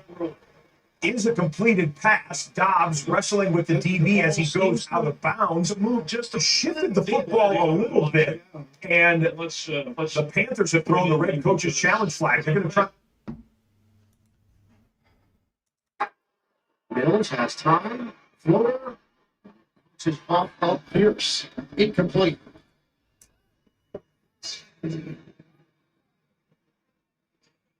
Mills is now 9 of 19, 89 yards, and a touchdown. Case Keenum finished the day 11 of 17, 62 yards, 2 INTs. Oh shit, Jacoby Brissett's bringing him back in that Jets game. It isn't involved. A lot of pressure from this Cleveland team. Tadarius Smith really stepped his game up off the edge, but those inside guys give you a lot of trouble too. Dalvin Tomlinson, Jordan Elliott, Shelby Harris. Second down throw by Mills. They work it underneath again to Pierce. Fighting for that first down. He's going to get it. Across the 30-yard line. Seen flashes of the old Damian Pierce, haven't we? That we saw in 2022. A couple hard charging runs, the big kickoff return. Trying to get him back in form. Under 5 minutes to go. Mills cuts it. Complete. And we're waiting on the announcement from Alex Kemp, the Yeah. First and goal, Texans. Mills. Pump. Mills gets out of the pocket. Looking to run forward. Stumbles. Touchdown. What is it now? 20 something? And a gift.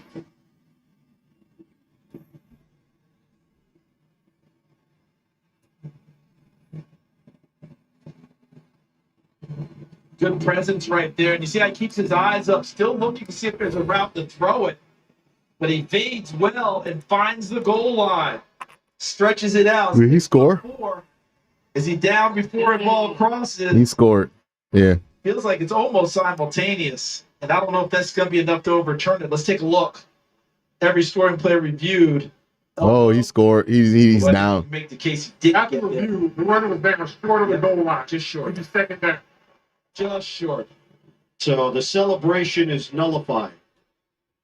Erase it from your memory. So like in the courtroom, strike it from the record? Yeah, didn't happen. Men in black. Tell the jury they didn't hear it? Didn't hear it. It'll be second and goal inside the 1. Davis Mills, big frame, 6'4", 225. They have to get the ball back from that fan as well. You don't get to keep it unless it was a touchdown. Sir, we're going to need the ball. He's not giving it back. Sir, Guaranteed. no, you can keep it. He's going to negotiate. Oh, if you get the ball, I got to get something else then. Why don't you help me out on my season tickets? Mills will operate from the gun. Back shifts to the backfield. Mills throws for the touchdown. Andrew back. This is going to be 21. They'll probably go for 2. Houston gets the score. All right, just catch the onside kick here. 36-21 with 4:12 remaining. big juice near the back end of that Washington defense. Third straight game for Ron Rivera following the defense after the departure of Jack Del Rio. Good run defense that time by This a 13-point game.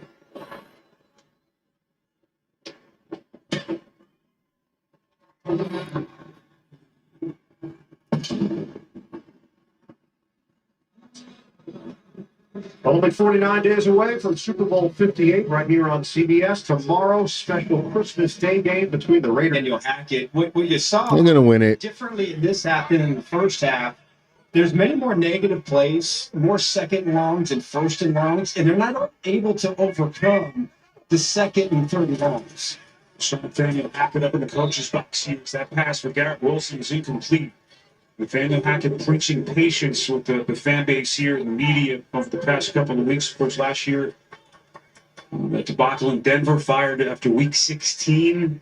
This year, shuffling the deck, resetting with Aaron Rodgers. Of course, that blew up in their face. Yeah, this is a critical 3rd and 10 right now. Like, if you're the Jets, I know you're not going to the playoffs, but you cannot lose this football game. And so far, Trevor Siemian has attempted 2 passes over 10 yards, yet to complete any of them. Trying it again. Not this time. All right. It is snagged by Crochet. Downstairs, Evan Washburn. Well, it's just been interesting being on this Browns sideline over the last 5 to 7 minutes with what's transpired on the field. Defensively, Jim Schwartz is hot right now with the touchdowns allowed. And I wouldn't be surprised if this defense goes back out on the field if you start to see some starters roll back in. You touched on it. They got that Thursday night game, so obviously this was ideal to get some extra rest, but they're not happy right now as Joe Flacco gets up soon. And Evan, another development, Amari Cooper is in there. Chance to set the record for him. Most receiving yards in a game in Browns history. Kareem Hunt with a flag down. So we thought Joe Flacco was done. We thought Amari Cooper was done. You get back-to-back scores from the Houston Texans. That's going to change your outlook. Cooper with 252 yards. Defense, number 6.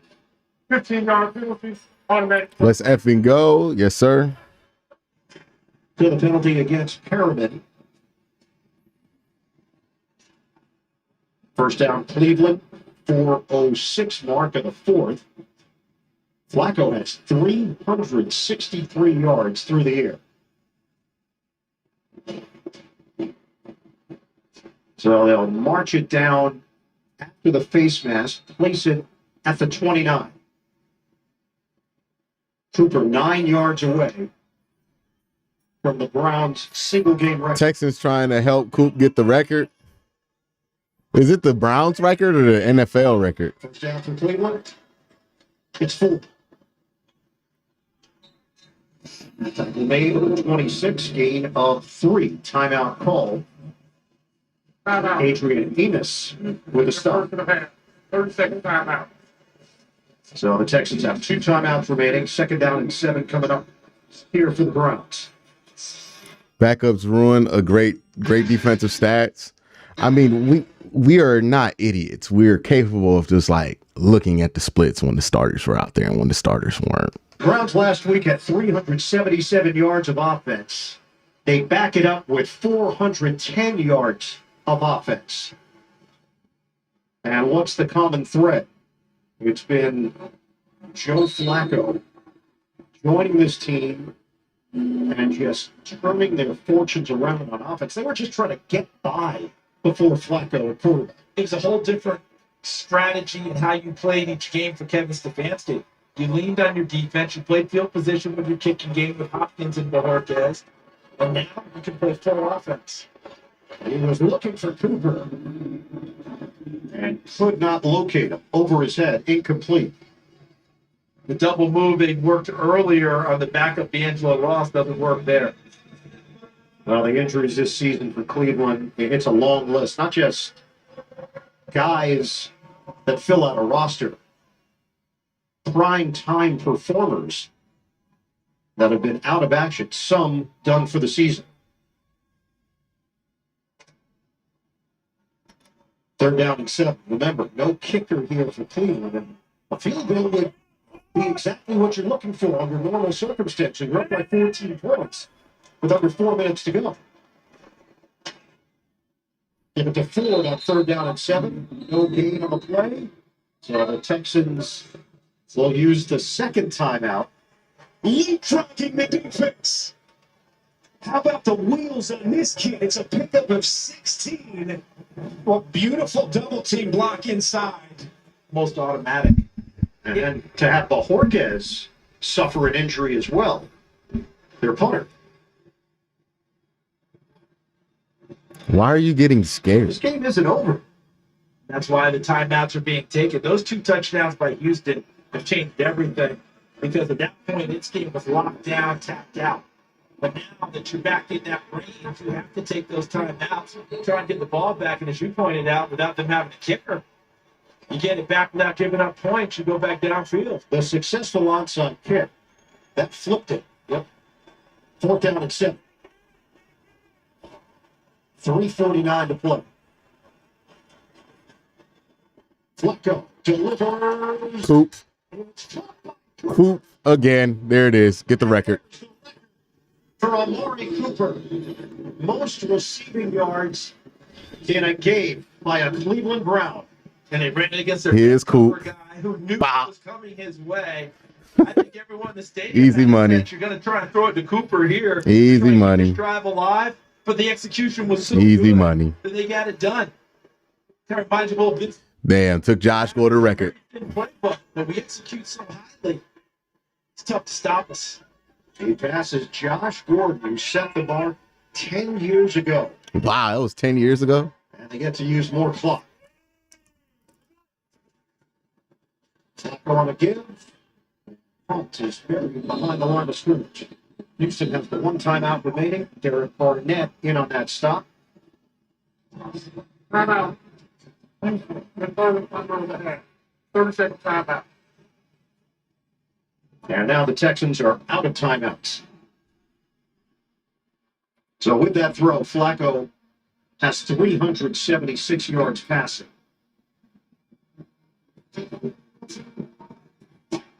This idea that you could win a... Again, I know people are nervous because past Browns teams, but this Browns team, they fine, dog. At the quarterback position, but it just hasn't happened that much. Look at the guys on this list. I'm talking about Montana, Manning, Brady. And it's another list of Joe Flacco's up. It's the offense Jacoby Brissett is eating, dog. suddenly starting to cook. It was C.J. Mosley. Right there.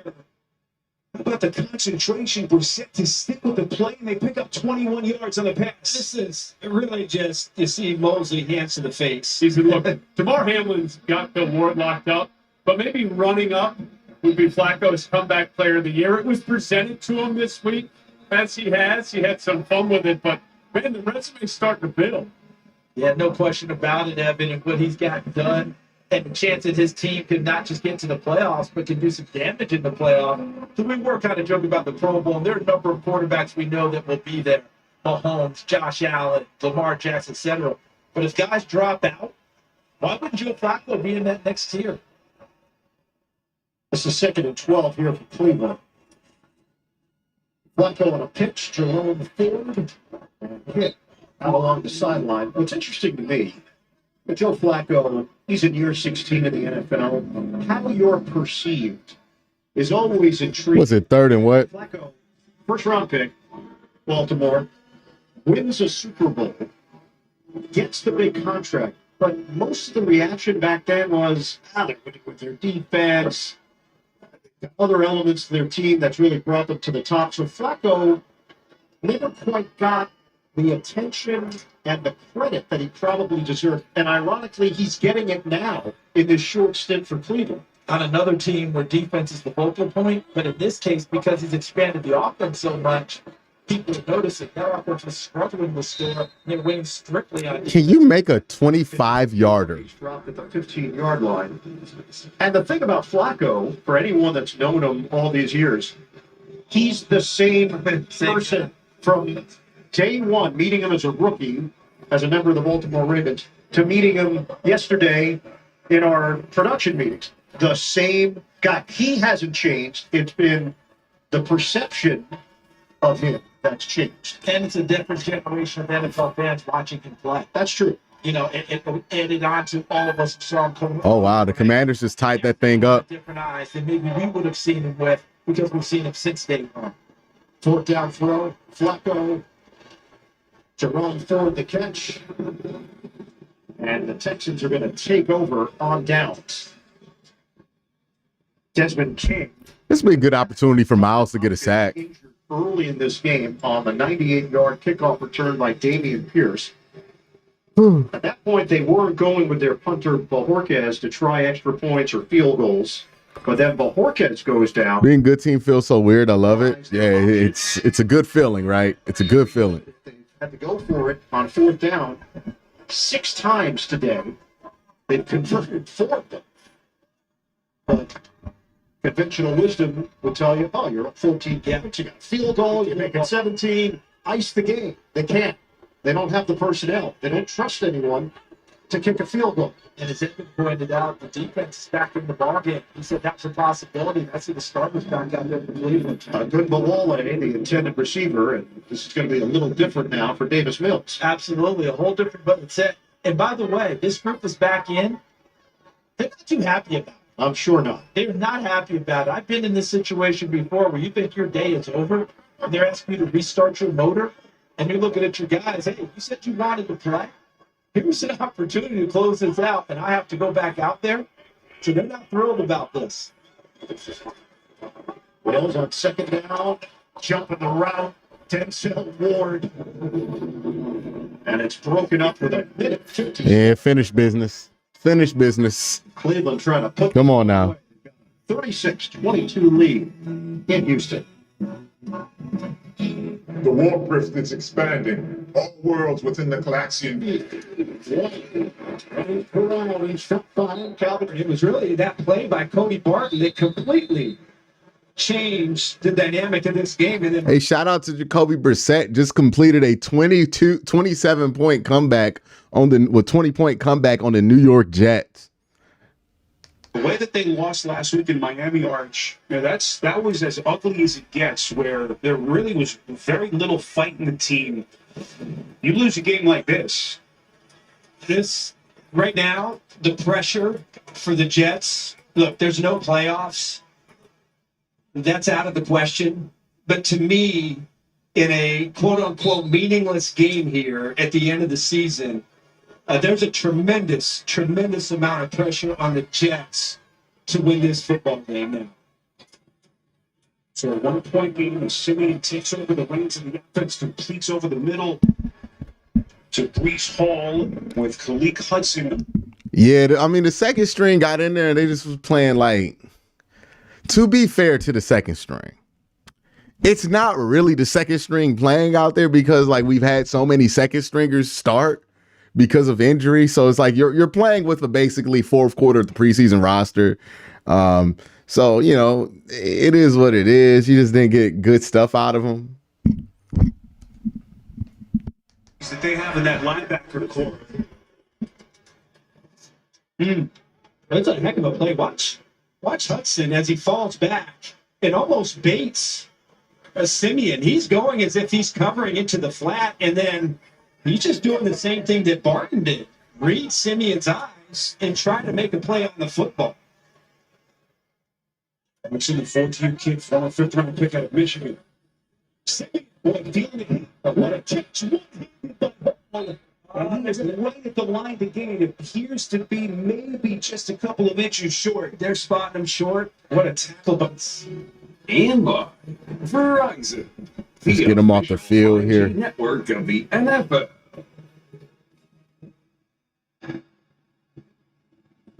Coming up, we've got the State Farm postgame show for you. JB, Phil, Nate, Boomer, Coach Coward, latest NFL scores and highlights, all coming up on the State Farm postgame show. Final minute 57 here in Houston.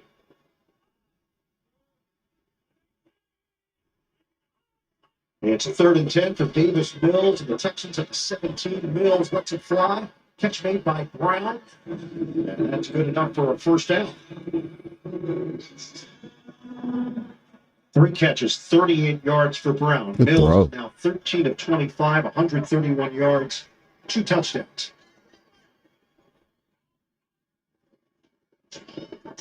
Quick hitter over the middle. Brett Jordan holds on to it. The tackle made. Linebacker Taki with the stop. How about him? This is where he tore up his knee last December. That's right. This is his return a year later after an ACL. Back pass. All right, 3rd and 2. Catchable for Noah Brown. Couldn't bring it in. Incomplete. Did his vision get obscured a little bit by the coverage, or was that just a straight drop? Because you saw the coverage fall back in. I don't know if he got the line of sight of him or not. That looked like a play that was waiting to happen there for the Houston Texans, and they get completed. 1:14 on the clock. 3rd and 2 for Houston. putting their Wale in the backfield. Shorts back out there. Mills out of the pocket. Releases. Catch. And Schultz with a move to get the first down. They don't have any timeouts. Let the clock run out. You got an injured Brown on the play. Who is it? It's Zadarius. And Zadarius Smith. This is what you were talking about, Charles. Your day is done. My man goes down once a game. One of the impact players for Cleveland who's had 8 all games That's a for the Browns. for an injury after the 2-minute warning. Exactly what you fear. Corrections. That's Cleveland's second time out of the half. Third second time out. And behind closed doors, coaches point that out big time, in a big way. I actually had it happen when I was playing. I got hurt on a play late in the ball game because I had to go in on a situation, and someone got chewed out because they punted the ball incorrectly, and I got hurt. Yeah, he's fine.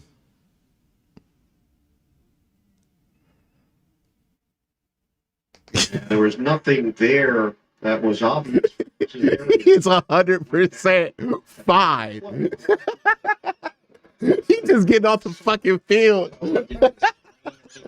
All right, dog. Okay, Zadarius. Go, dog. To be the bookend next to an opposite Myles Garrett, He's fine. who was in the ball game. Final 53 seconds here. First down at the 47. Mills throws a deep one. Too far for Robert Woods. Incomplete. 47 seconds on the clock. State Farm postgame show is next. JB and the gang back in New York. NFL scores, highlights, all coming up on the State Farm postgame show.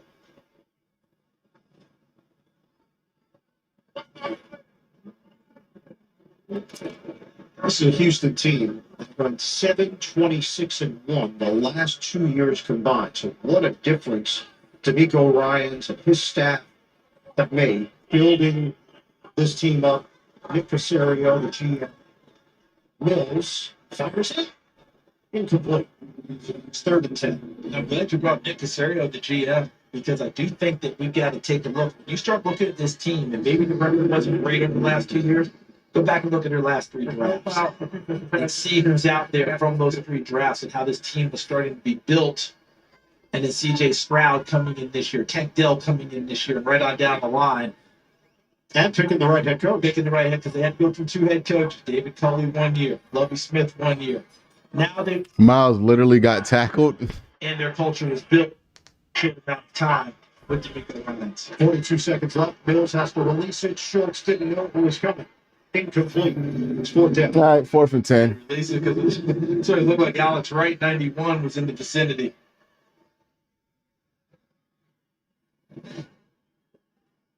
And there's Garrett on the backside. Oh, you're going to feel him. Even if he doesn't quite get there, you know where 95 is. And you certainly don't have the ball in your hands when he arrives. So 4th down, 38 seconds left. Last gasp for the Texans. Flags down. Mills. The underneath throw. Schultz. All right, kneel it out. What's the flag? Tell me this is a penalty that could be declined. He trying to get up out of here. Out, aren't we?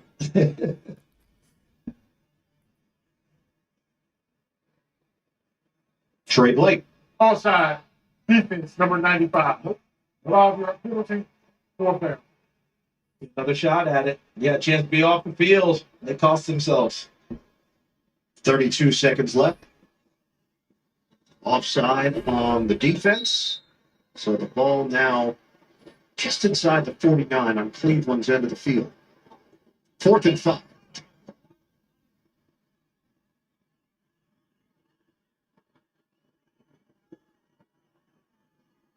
Motion man Hutchinson.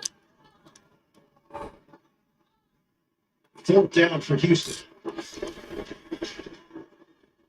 Mills out of the pocket. Looking downfield. Mills throws deflected. And that's it. All right, kneel it out.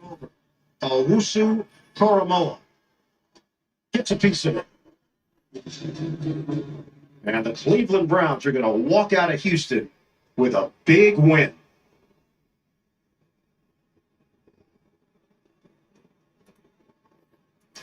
Offense comes out of the field. They'll take a knee. Cleveland got a record-setting day from Amari Cooper, 265 yards receiving, a new franchise mark.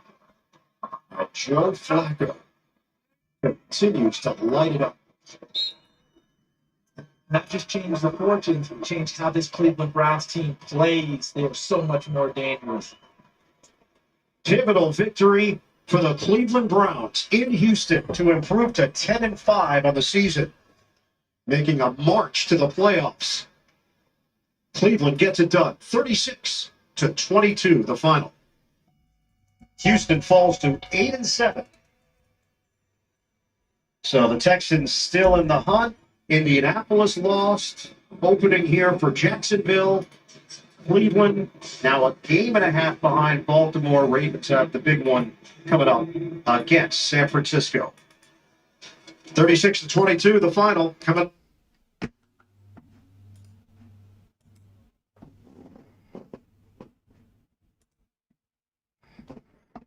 Ten and 5. 10-5. 10-5. Let's go.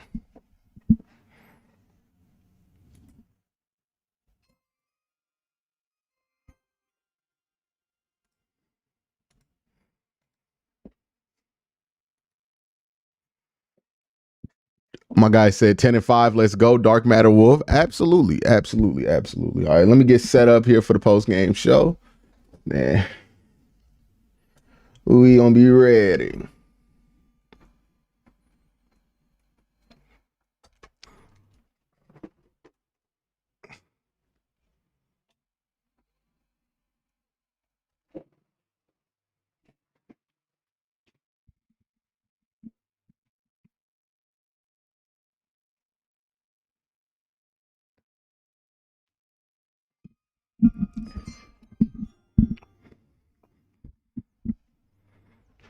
Okay, that one's official.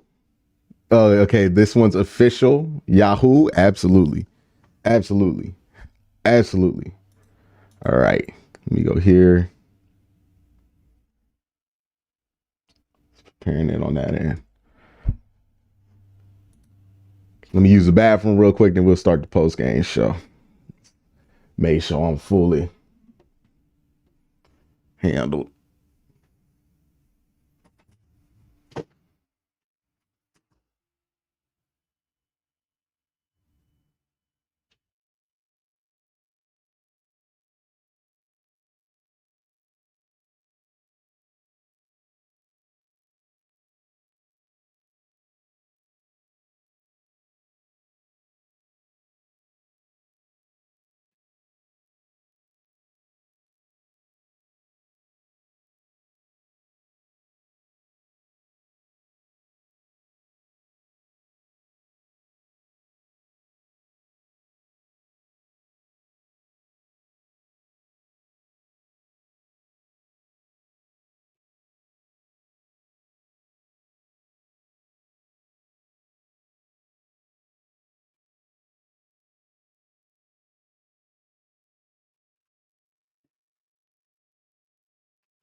All right, let's get it.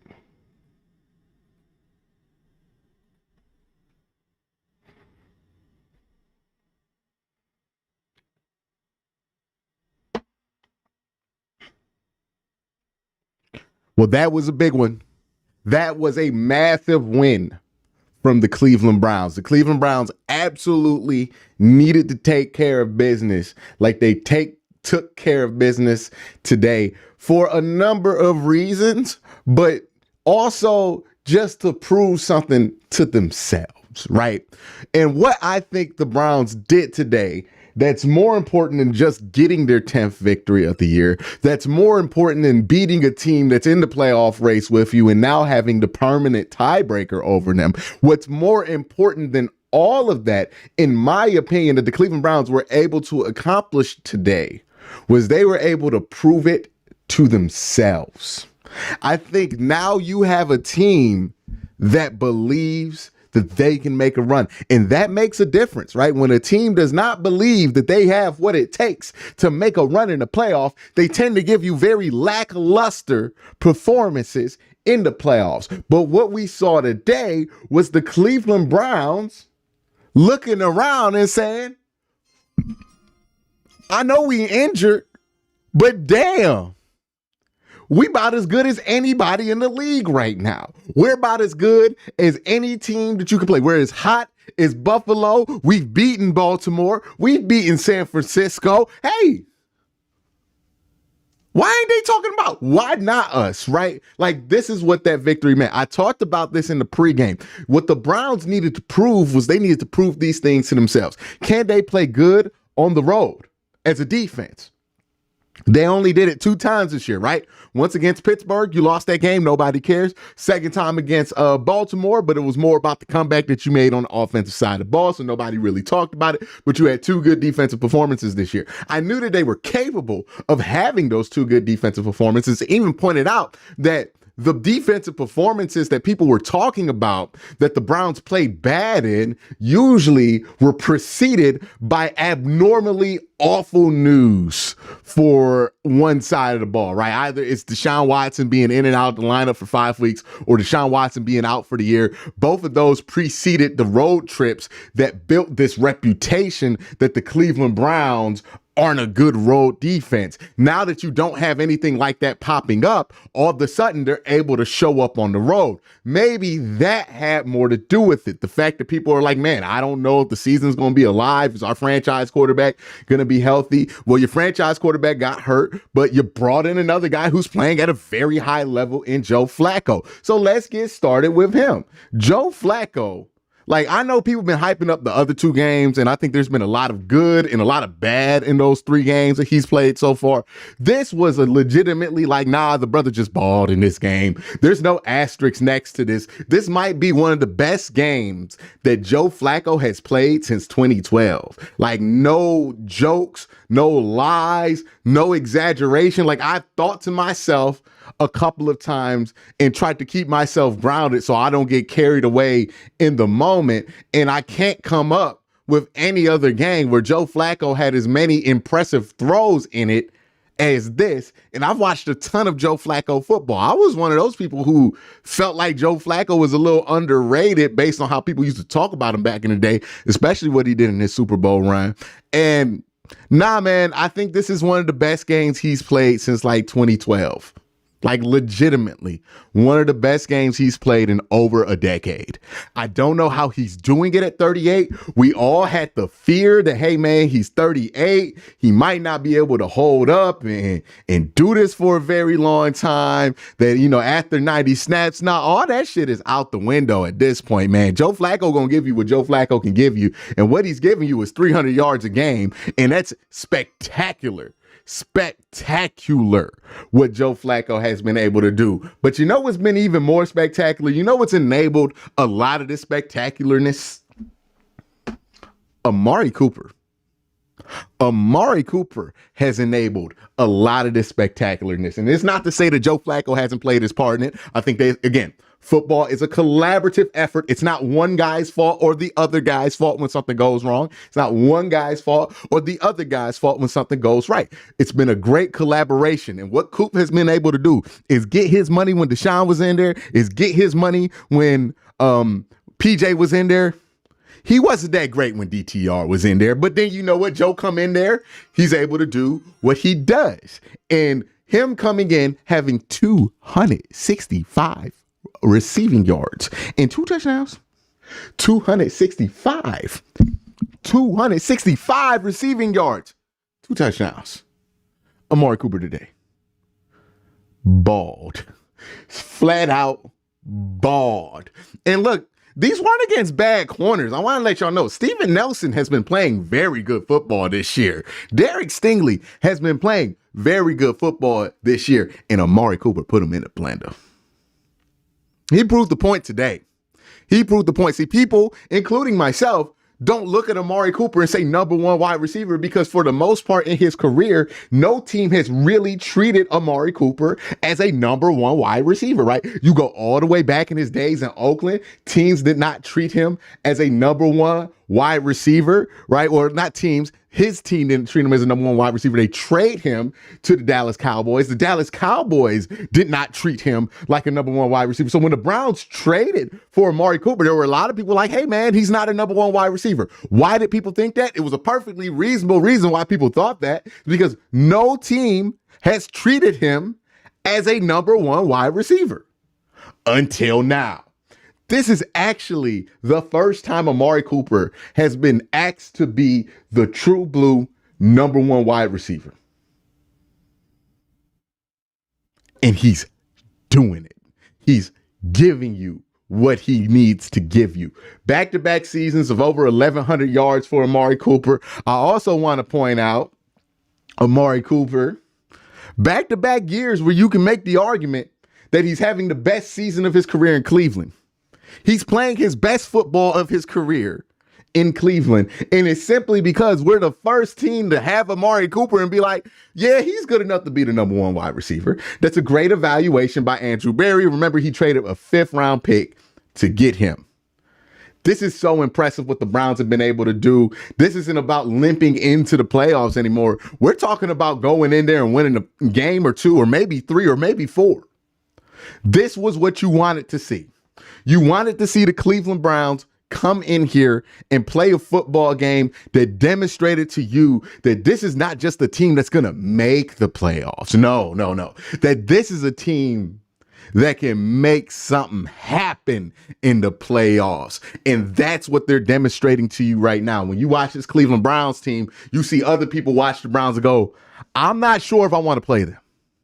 Right? You don't want to be like Jacksonville, who look like food, right? Everybody looking at Jacksonville like, man, a dog, I can't wait to play Jacksonville. I hope I get that 5 seed so we can play Jacksonville. You don't want to be that team in the playoffs. Nobody wants to be that team in the playoffs. But what you can be is the predator, right? We had to find out in the playoffs, are the Browns going to be predator or prey? If they would have limped in there with their little 10 wins, on one out of 3 these last 3 weeks, hey, man, you're looking like prey. You walk in there strong at 11 or 12 wins, you looking like a predator. That's going to get clipped out of context. I already know it's going to get clipped out of context. But the point still stands, which is the Browns are in a position to walk into the playoffs and make some noise. They might play a home playoff game. Now we have to watch Baltimore, right? Well, actually, before we watch Baltimore, we're going to watch Baltimore. If Baltimore loses tomorrow versus the 49ers, and then the Browns win on Thursday night, hey, man, clinch butt cheeks for Baltimore, right? Baltimore going to start getting a little tight. Little tight. That division race going to get a little tight for them, right? The Browns have an opportunity to put pressure on Baltimore. They have an opportunity to put pressure on the rest of the league. They have an opportunity to put pressure on a lot of teams and make some noise in the playoffs this year. Look, there's no reason they can't win a couple games in the playoffs, if not win it all, right? Like, they have what it takes. The quarterback is hot. The wide receivers are hot. The offense is playing its best football of all year right now. The defense is still playing its best football and playing at a high level. We talked about what we needed from the quarterback position. We just needed somebody to step in there and be Brock Osweiler in order to replicate what the 2015 Broncos were able to do. Right now, Joe Flacco is playing well above the level of Brock Osweiler.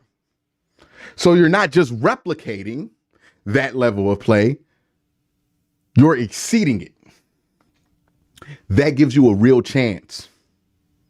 The Browns defense today was phenomenal. I know that the backups came in there, gave up 2 touchdowns, so the score doesn't look like what it is, but we know what it was. They didn't give up a touchdown. The starters didn't give up a touchdown in this game. It was all phenomenal. I don't know if the corners played good, to be honest with you, because it just never got to that point.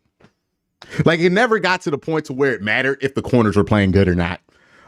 It was just straight up bully ball, dominate the line of scrimmage, get in Case Keenum's face. It was exactly what we talked about in the pregame show, where I was saying, hey, Case Keenum's not good. I know people try to tell you that you should watch out. He's scrappy, all this garbage that they try to tell you about Case Keenum. We've known the book on Case Keenum for years because Case Keenum been on this team. He's not good. He can't play in the NFL anymore. If you simply pressure him, he's not going to be able to do shit about it. He has a weak arm. He has small hands. He's a bird. Food. That's what he is. Case Keenum, food. And you know what the Browns defense did?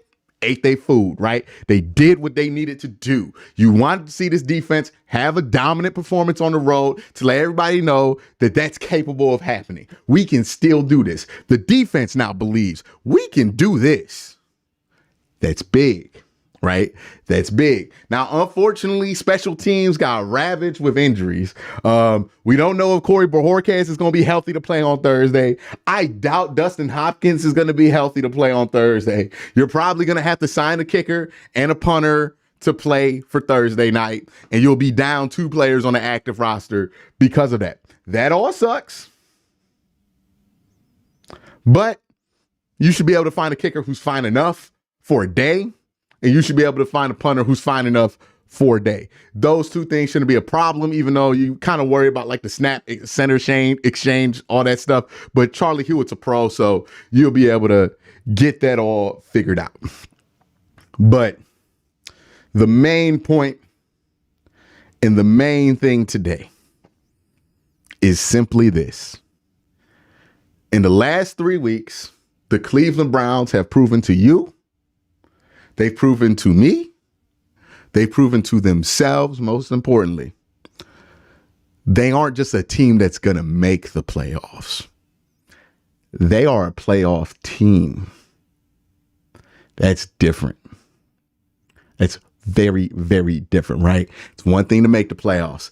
It's another thing to be a true playoff team.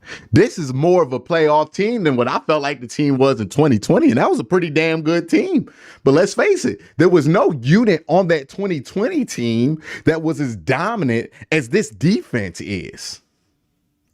Right? The Browns offense right now is playing better than that 2020 defense did, and the Browns defense right now is much better than that offense was at their rate. Like, this is a better team than 2020, and if you need proof of that, they could easily match the win total of that 2020 team.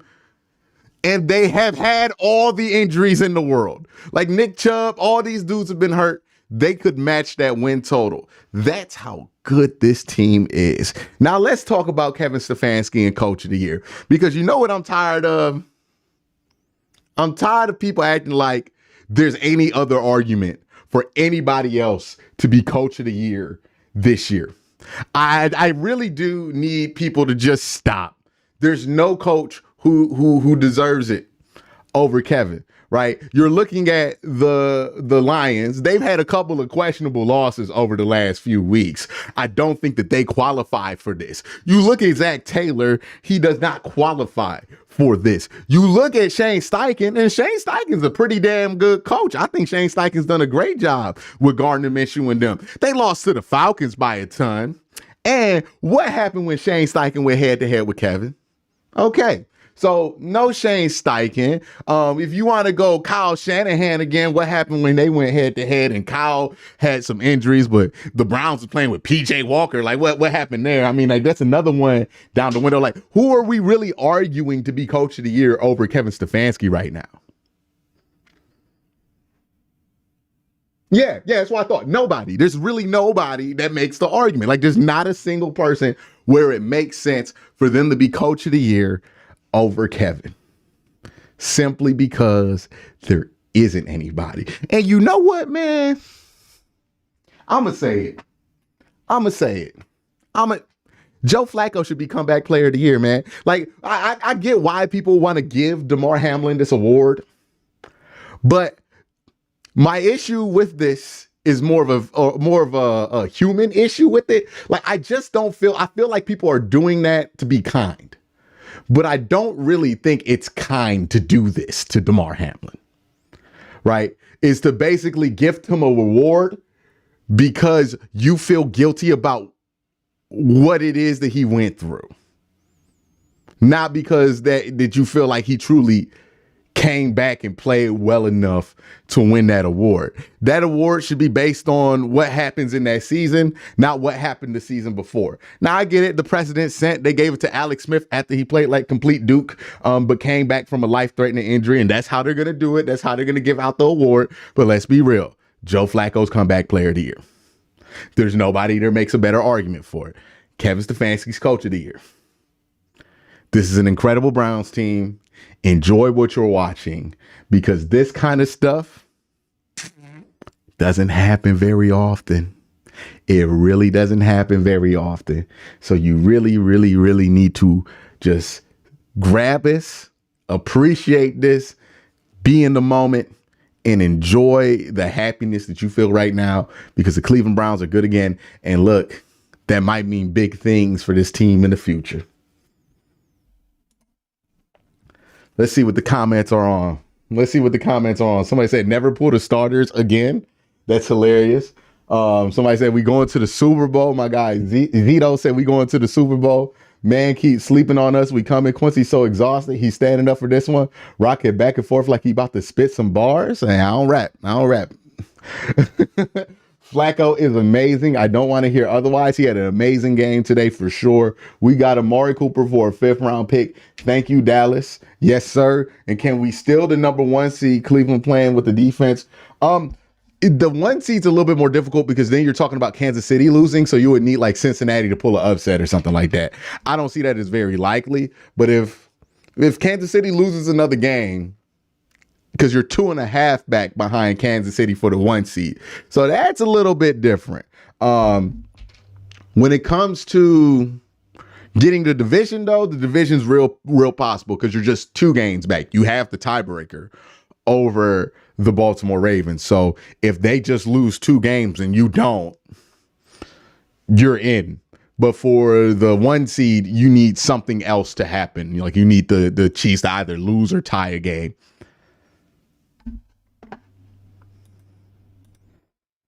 Let's go and check the YouTube chat. I'll check it later. But that's really what's going on here. The Browns are still alive for a lot of things, a lot of huge goals that they want to achieve. They're still alive, and it's just spectacular. Again, what this team has been able to achieve through all of this adversity, through all of this struggle, through all of this pain, suffering, all of this stuff. How many times has fans been like, oh, the season's over, Q. It's a wrap. I can't continue to watch. I don't want to get my heart broke. This is going to be just like 2014. So for anybody who was saying any of that stuff, which was a lot of us, I want you to now understand that you have to get that shit out your system. It is over with. All right. All of that, oh man, we gonna blow this. Like when the Browns were like letting them score at the end of this game, I wasn't worried for a second that we was gonna blow this game. Why? Because at the end of the day, we gonna throw Myles Garrett out there. He gonna stop that shit. It's not difficult. It's not difficult. Chris Williams says, remember, people gave us 6 wins to start the year with the assumption of relative health. April Hines, which is better, Q's Patreon scroll or the Browns injury list? Doesn't matter because the Browns won 10-5. 10-5 with the chance to go 11-5 with the chance to go 12-5.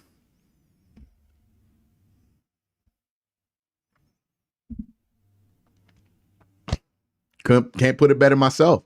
The defense is playing great. The offense is finally matching that energy. Special teams is injured, but hopefully you get that all together. And then hopefully by the end of at the end of these next few weeks, you get to a point to where your special teams is healthy, your offense is rolling, and your defense is your defense. And if that's happening, man, you have a chance to beat anybody. There's no unbeatable team in the NFL this year. You've already beaten the Baltimore Ravens. You feel like Kansas City is a year that you can beat them, right? The Miami Dolphins are a little bit of a different beast, but we've seen worse teams beat them this year than the Cleveland Browns.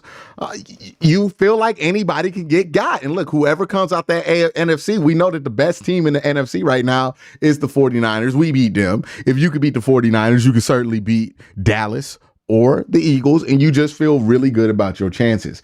Hopes are high. The dream is high.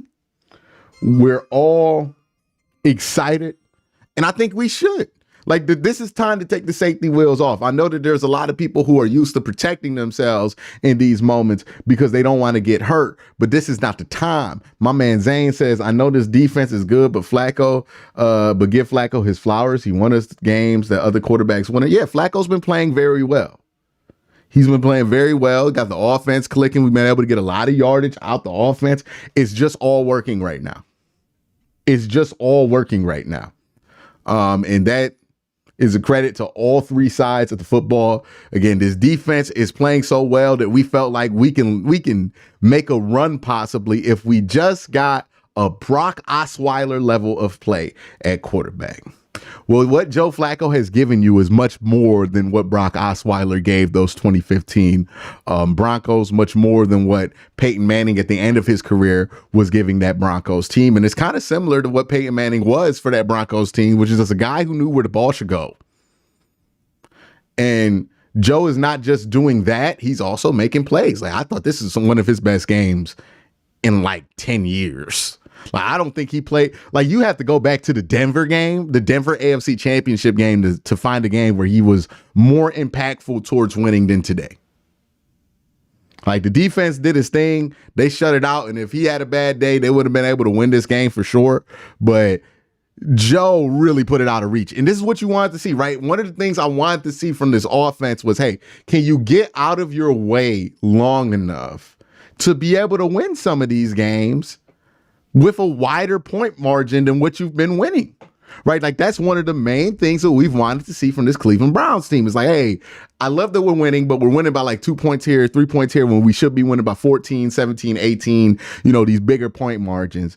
And this was a week where the offense, look, he threw those 2 interceptions, but one of them was just a garbage time interception at the end of the half because you didn't have a kicker. So that one really doesn't count. And the other interception he threw, it wasn't a great one. It was like with 1 minute 30 left, but at least he threw it on the other side of the field. And like, again, I'm expecting an interception from him a game. If that's when he throws it and where he throws it, I have no fucking problem with that. So I'm fine. The interceptions really didn't cost you anything. They just kind of look a little uglier on the stat sheet than what it should. But yeah, man, he balled. He balled. Had the offense cooking, had the offense going in the right direction. And I know a lot of people want to focus on next year with this whole Joe Flacco thing. I could care less about next year because the Browns have so much ahead of them right now. They have 2 weeks of football left, and who knows how much after that, because they're going to be playing postseason football. If we go to New York Times right now to check the odds, let's go ahead and check the odds with the New York Times and see where the Browns are in this. I believe that they are 99% guaranteed to make the playoffs. They have not clinched. But they are playing playoff football. They're basically like 1 or 2 things away from playing playoff football, right? So the Browns won it's 99% chance or less than a 1% chance that the Browns miss the playoffs. Less than a 1% chance. The Browns right now have a 12% chance to host a wild card round, a 3% chance to get the bye week. And if the Browns win out, the odds increase to, obviously, you would clinch the playoffs. You would have a 27% chance to host a wild card game and a 10% chance to have the bye week in the playoffs. So we'll see what happens with the kicker situation. Look, I know people are nervous about certain things, but like, if this season has taught you anything, it should have taught you this. Hey man, Andrew gonna figure that shit out. Right? If this season has not taught you anything, it should taught you that. It should have told you that. Andrew gonna figure this out. If they need to get another kicker, they'll get another kicker, and that kicker will be fine. If they need another punter, they'll get another punter, and that punter will be fine. Right now, this is not a team that's reliant on special teams. It would be nice, but we basically just won one of our most impressive games of the year with no special teams. So while it would be nice, it's not crucial. While I would love Dustin Hopkins, I'm more than willing to wait till he's healthy to play him in the playoffs, right? So we'll see. But one thing I trust about this team is that, hey, man, Andrew Berry going to figure out somebody to bring in. He's done it all year. We've had guys go down after guys. Oh, who we going to bring in? Are we going to bring in this guy, that guy? And we figured the fuck out. Like, he going to figure it out. I promise you. I promise you. Look at me. Look at me. I promise you. They're going to figure it out. What I need people to do now is understand you're 10-5. You're not 10-5 by accident. You got good people in charge. Trust the process. You ain't got to worry. Like, this is the thing. When you have an Andrew Berry, when you have a Kevin Stefanski, you don't have to worry about every little thing. You don't have to worry about all this little stuff. Oh, who are the Browns going to sign? Are they going to sign this guy? I need them to sign it. You know, we don't have to do that anymore because whoever they sign is probably going to be fine because these guys actually know what they're doing. When you have incompetent GMs, yes, you have to do all that research to try to point things and get things in the right direction because you don't trust that dude. But with Andrew Berry, he gonna figure it out. I promise you, if they don't get the guy that you want, but they get the guy that they want, that guy will probably be fine. That guy will probably be 100% fine. He will be fine. They'll find a dude. He'll kick the ball for a week or two. He'll be fine. We'll forget about him by the end of the month. We'll be fine. It's not ideal, but hey, it'll be fine. It would be fine.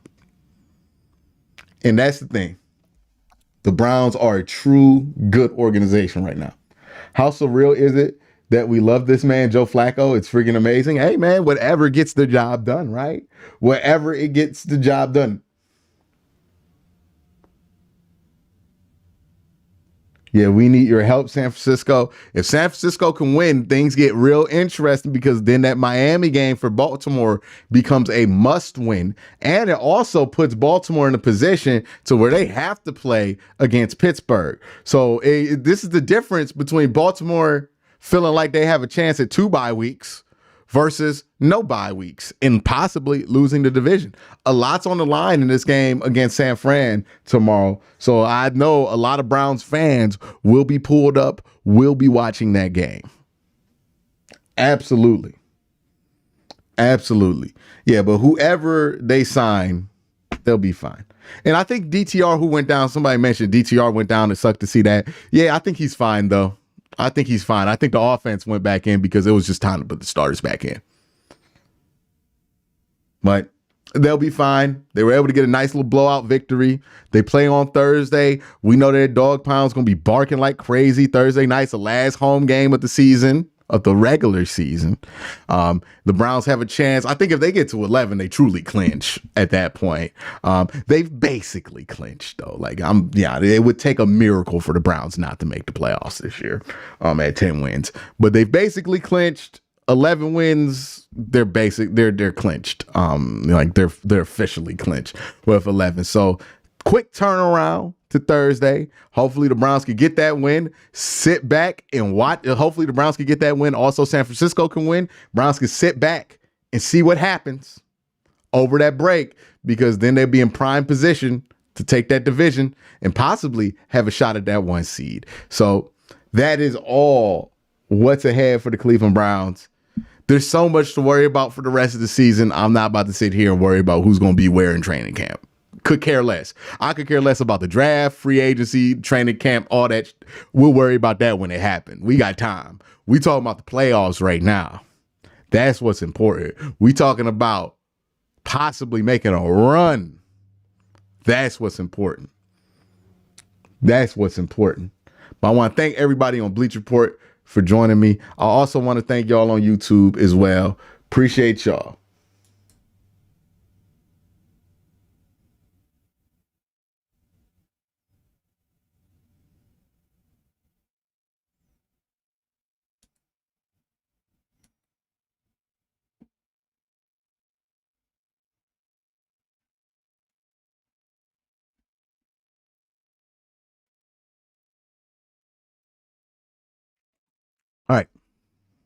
Let me read off the YouTube supers.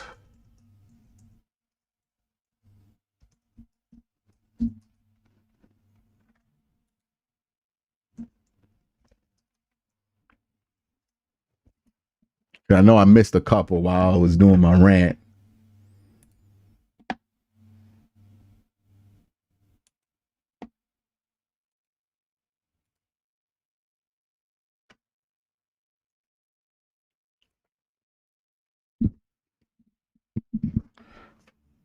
Soul Train says this is the most important 10-win season I've ever seen. I agree.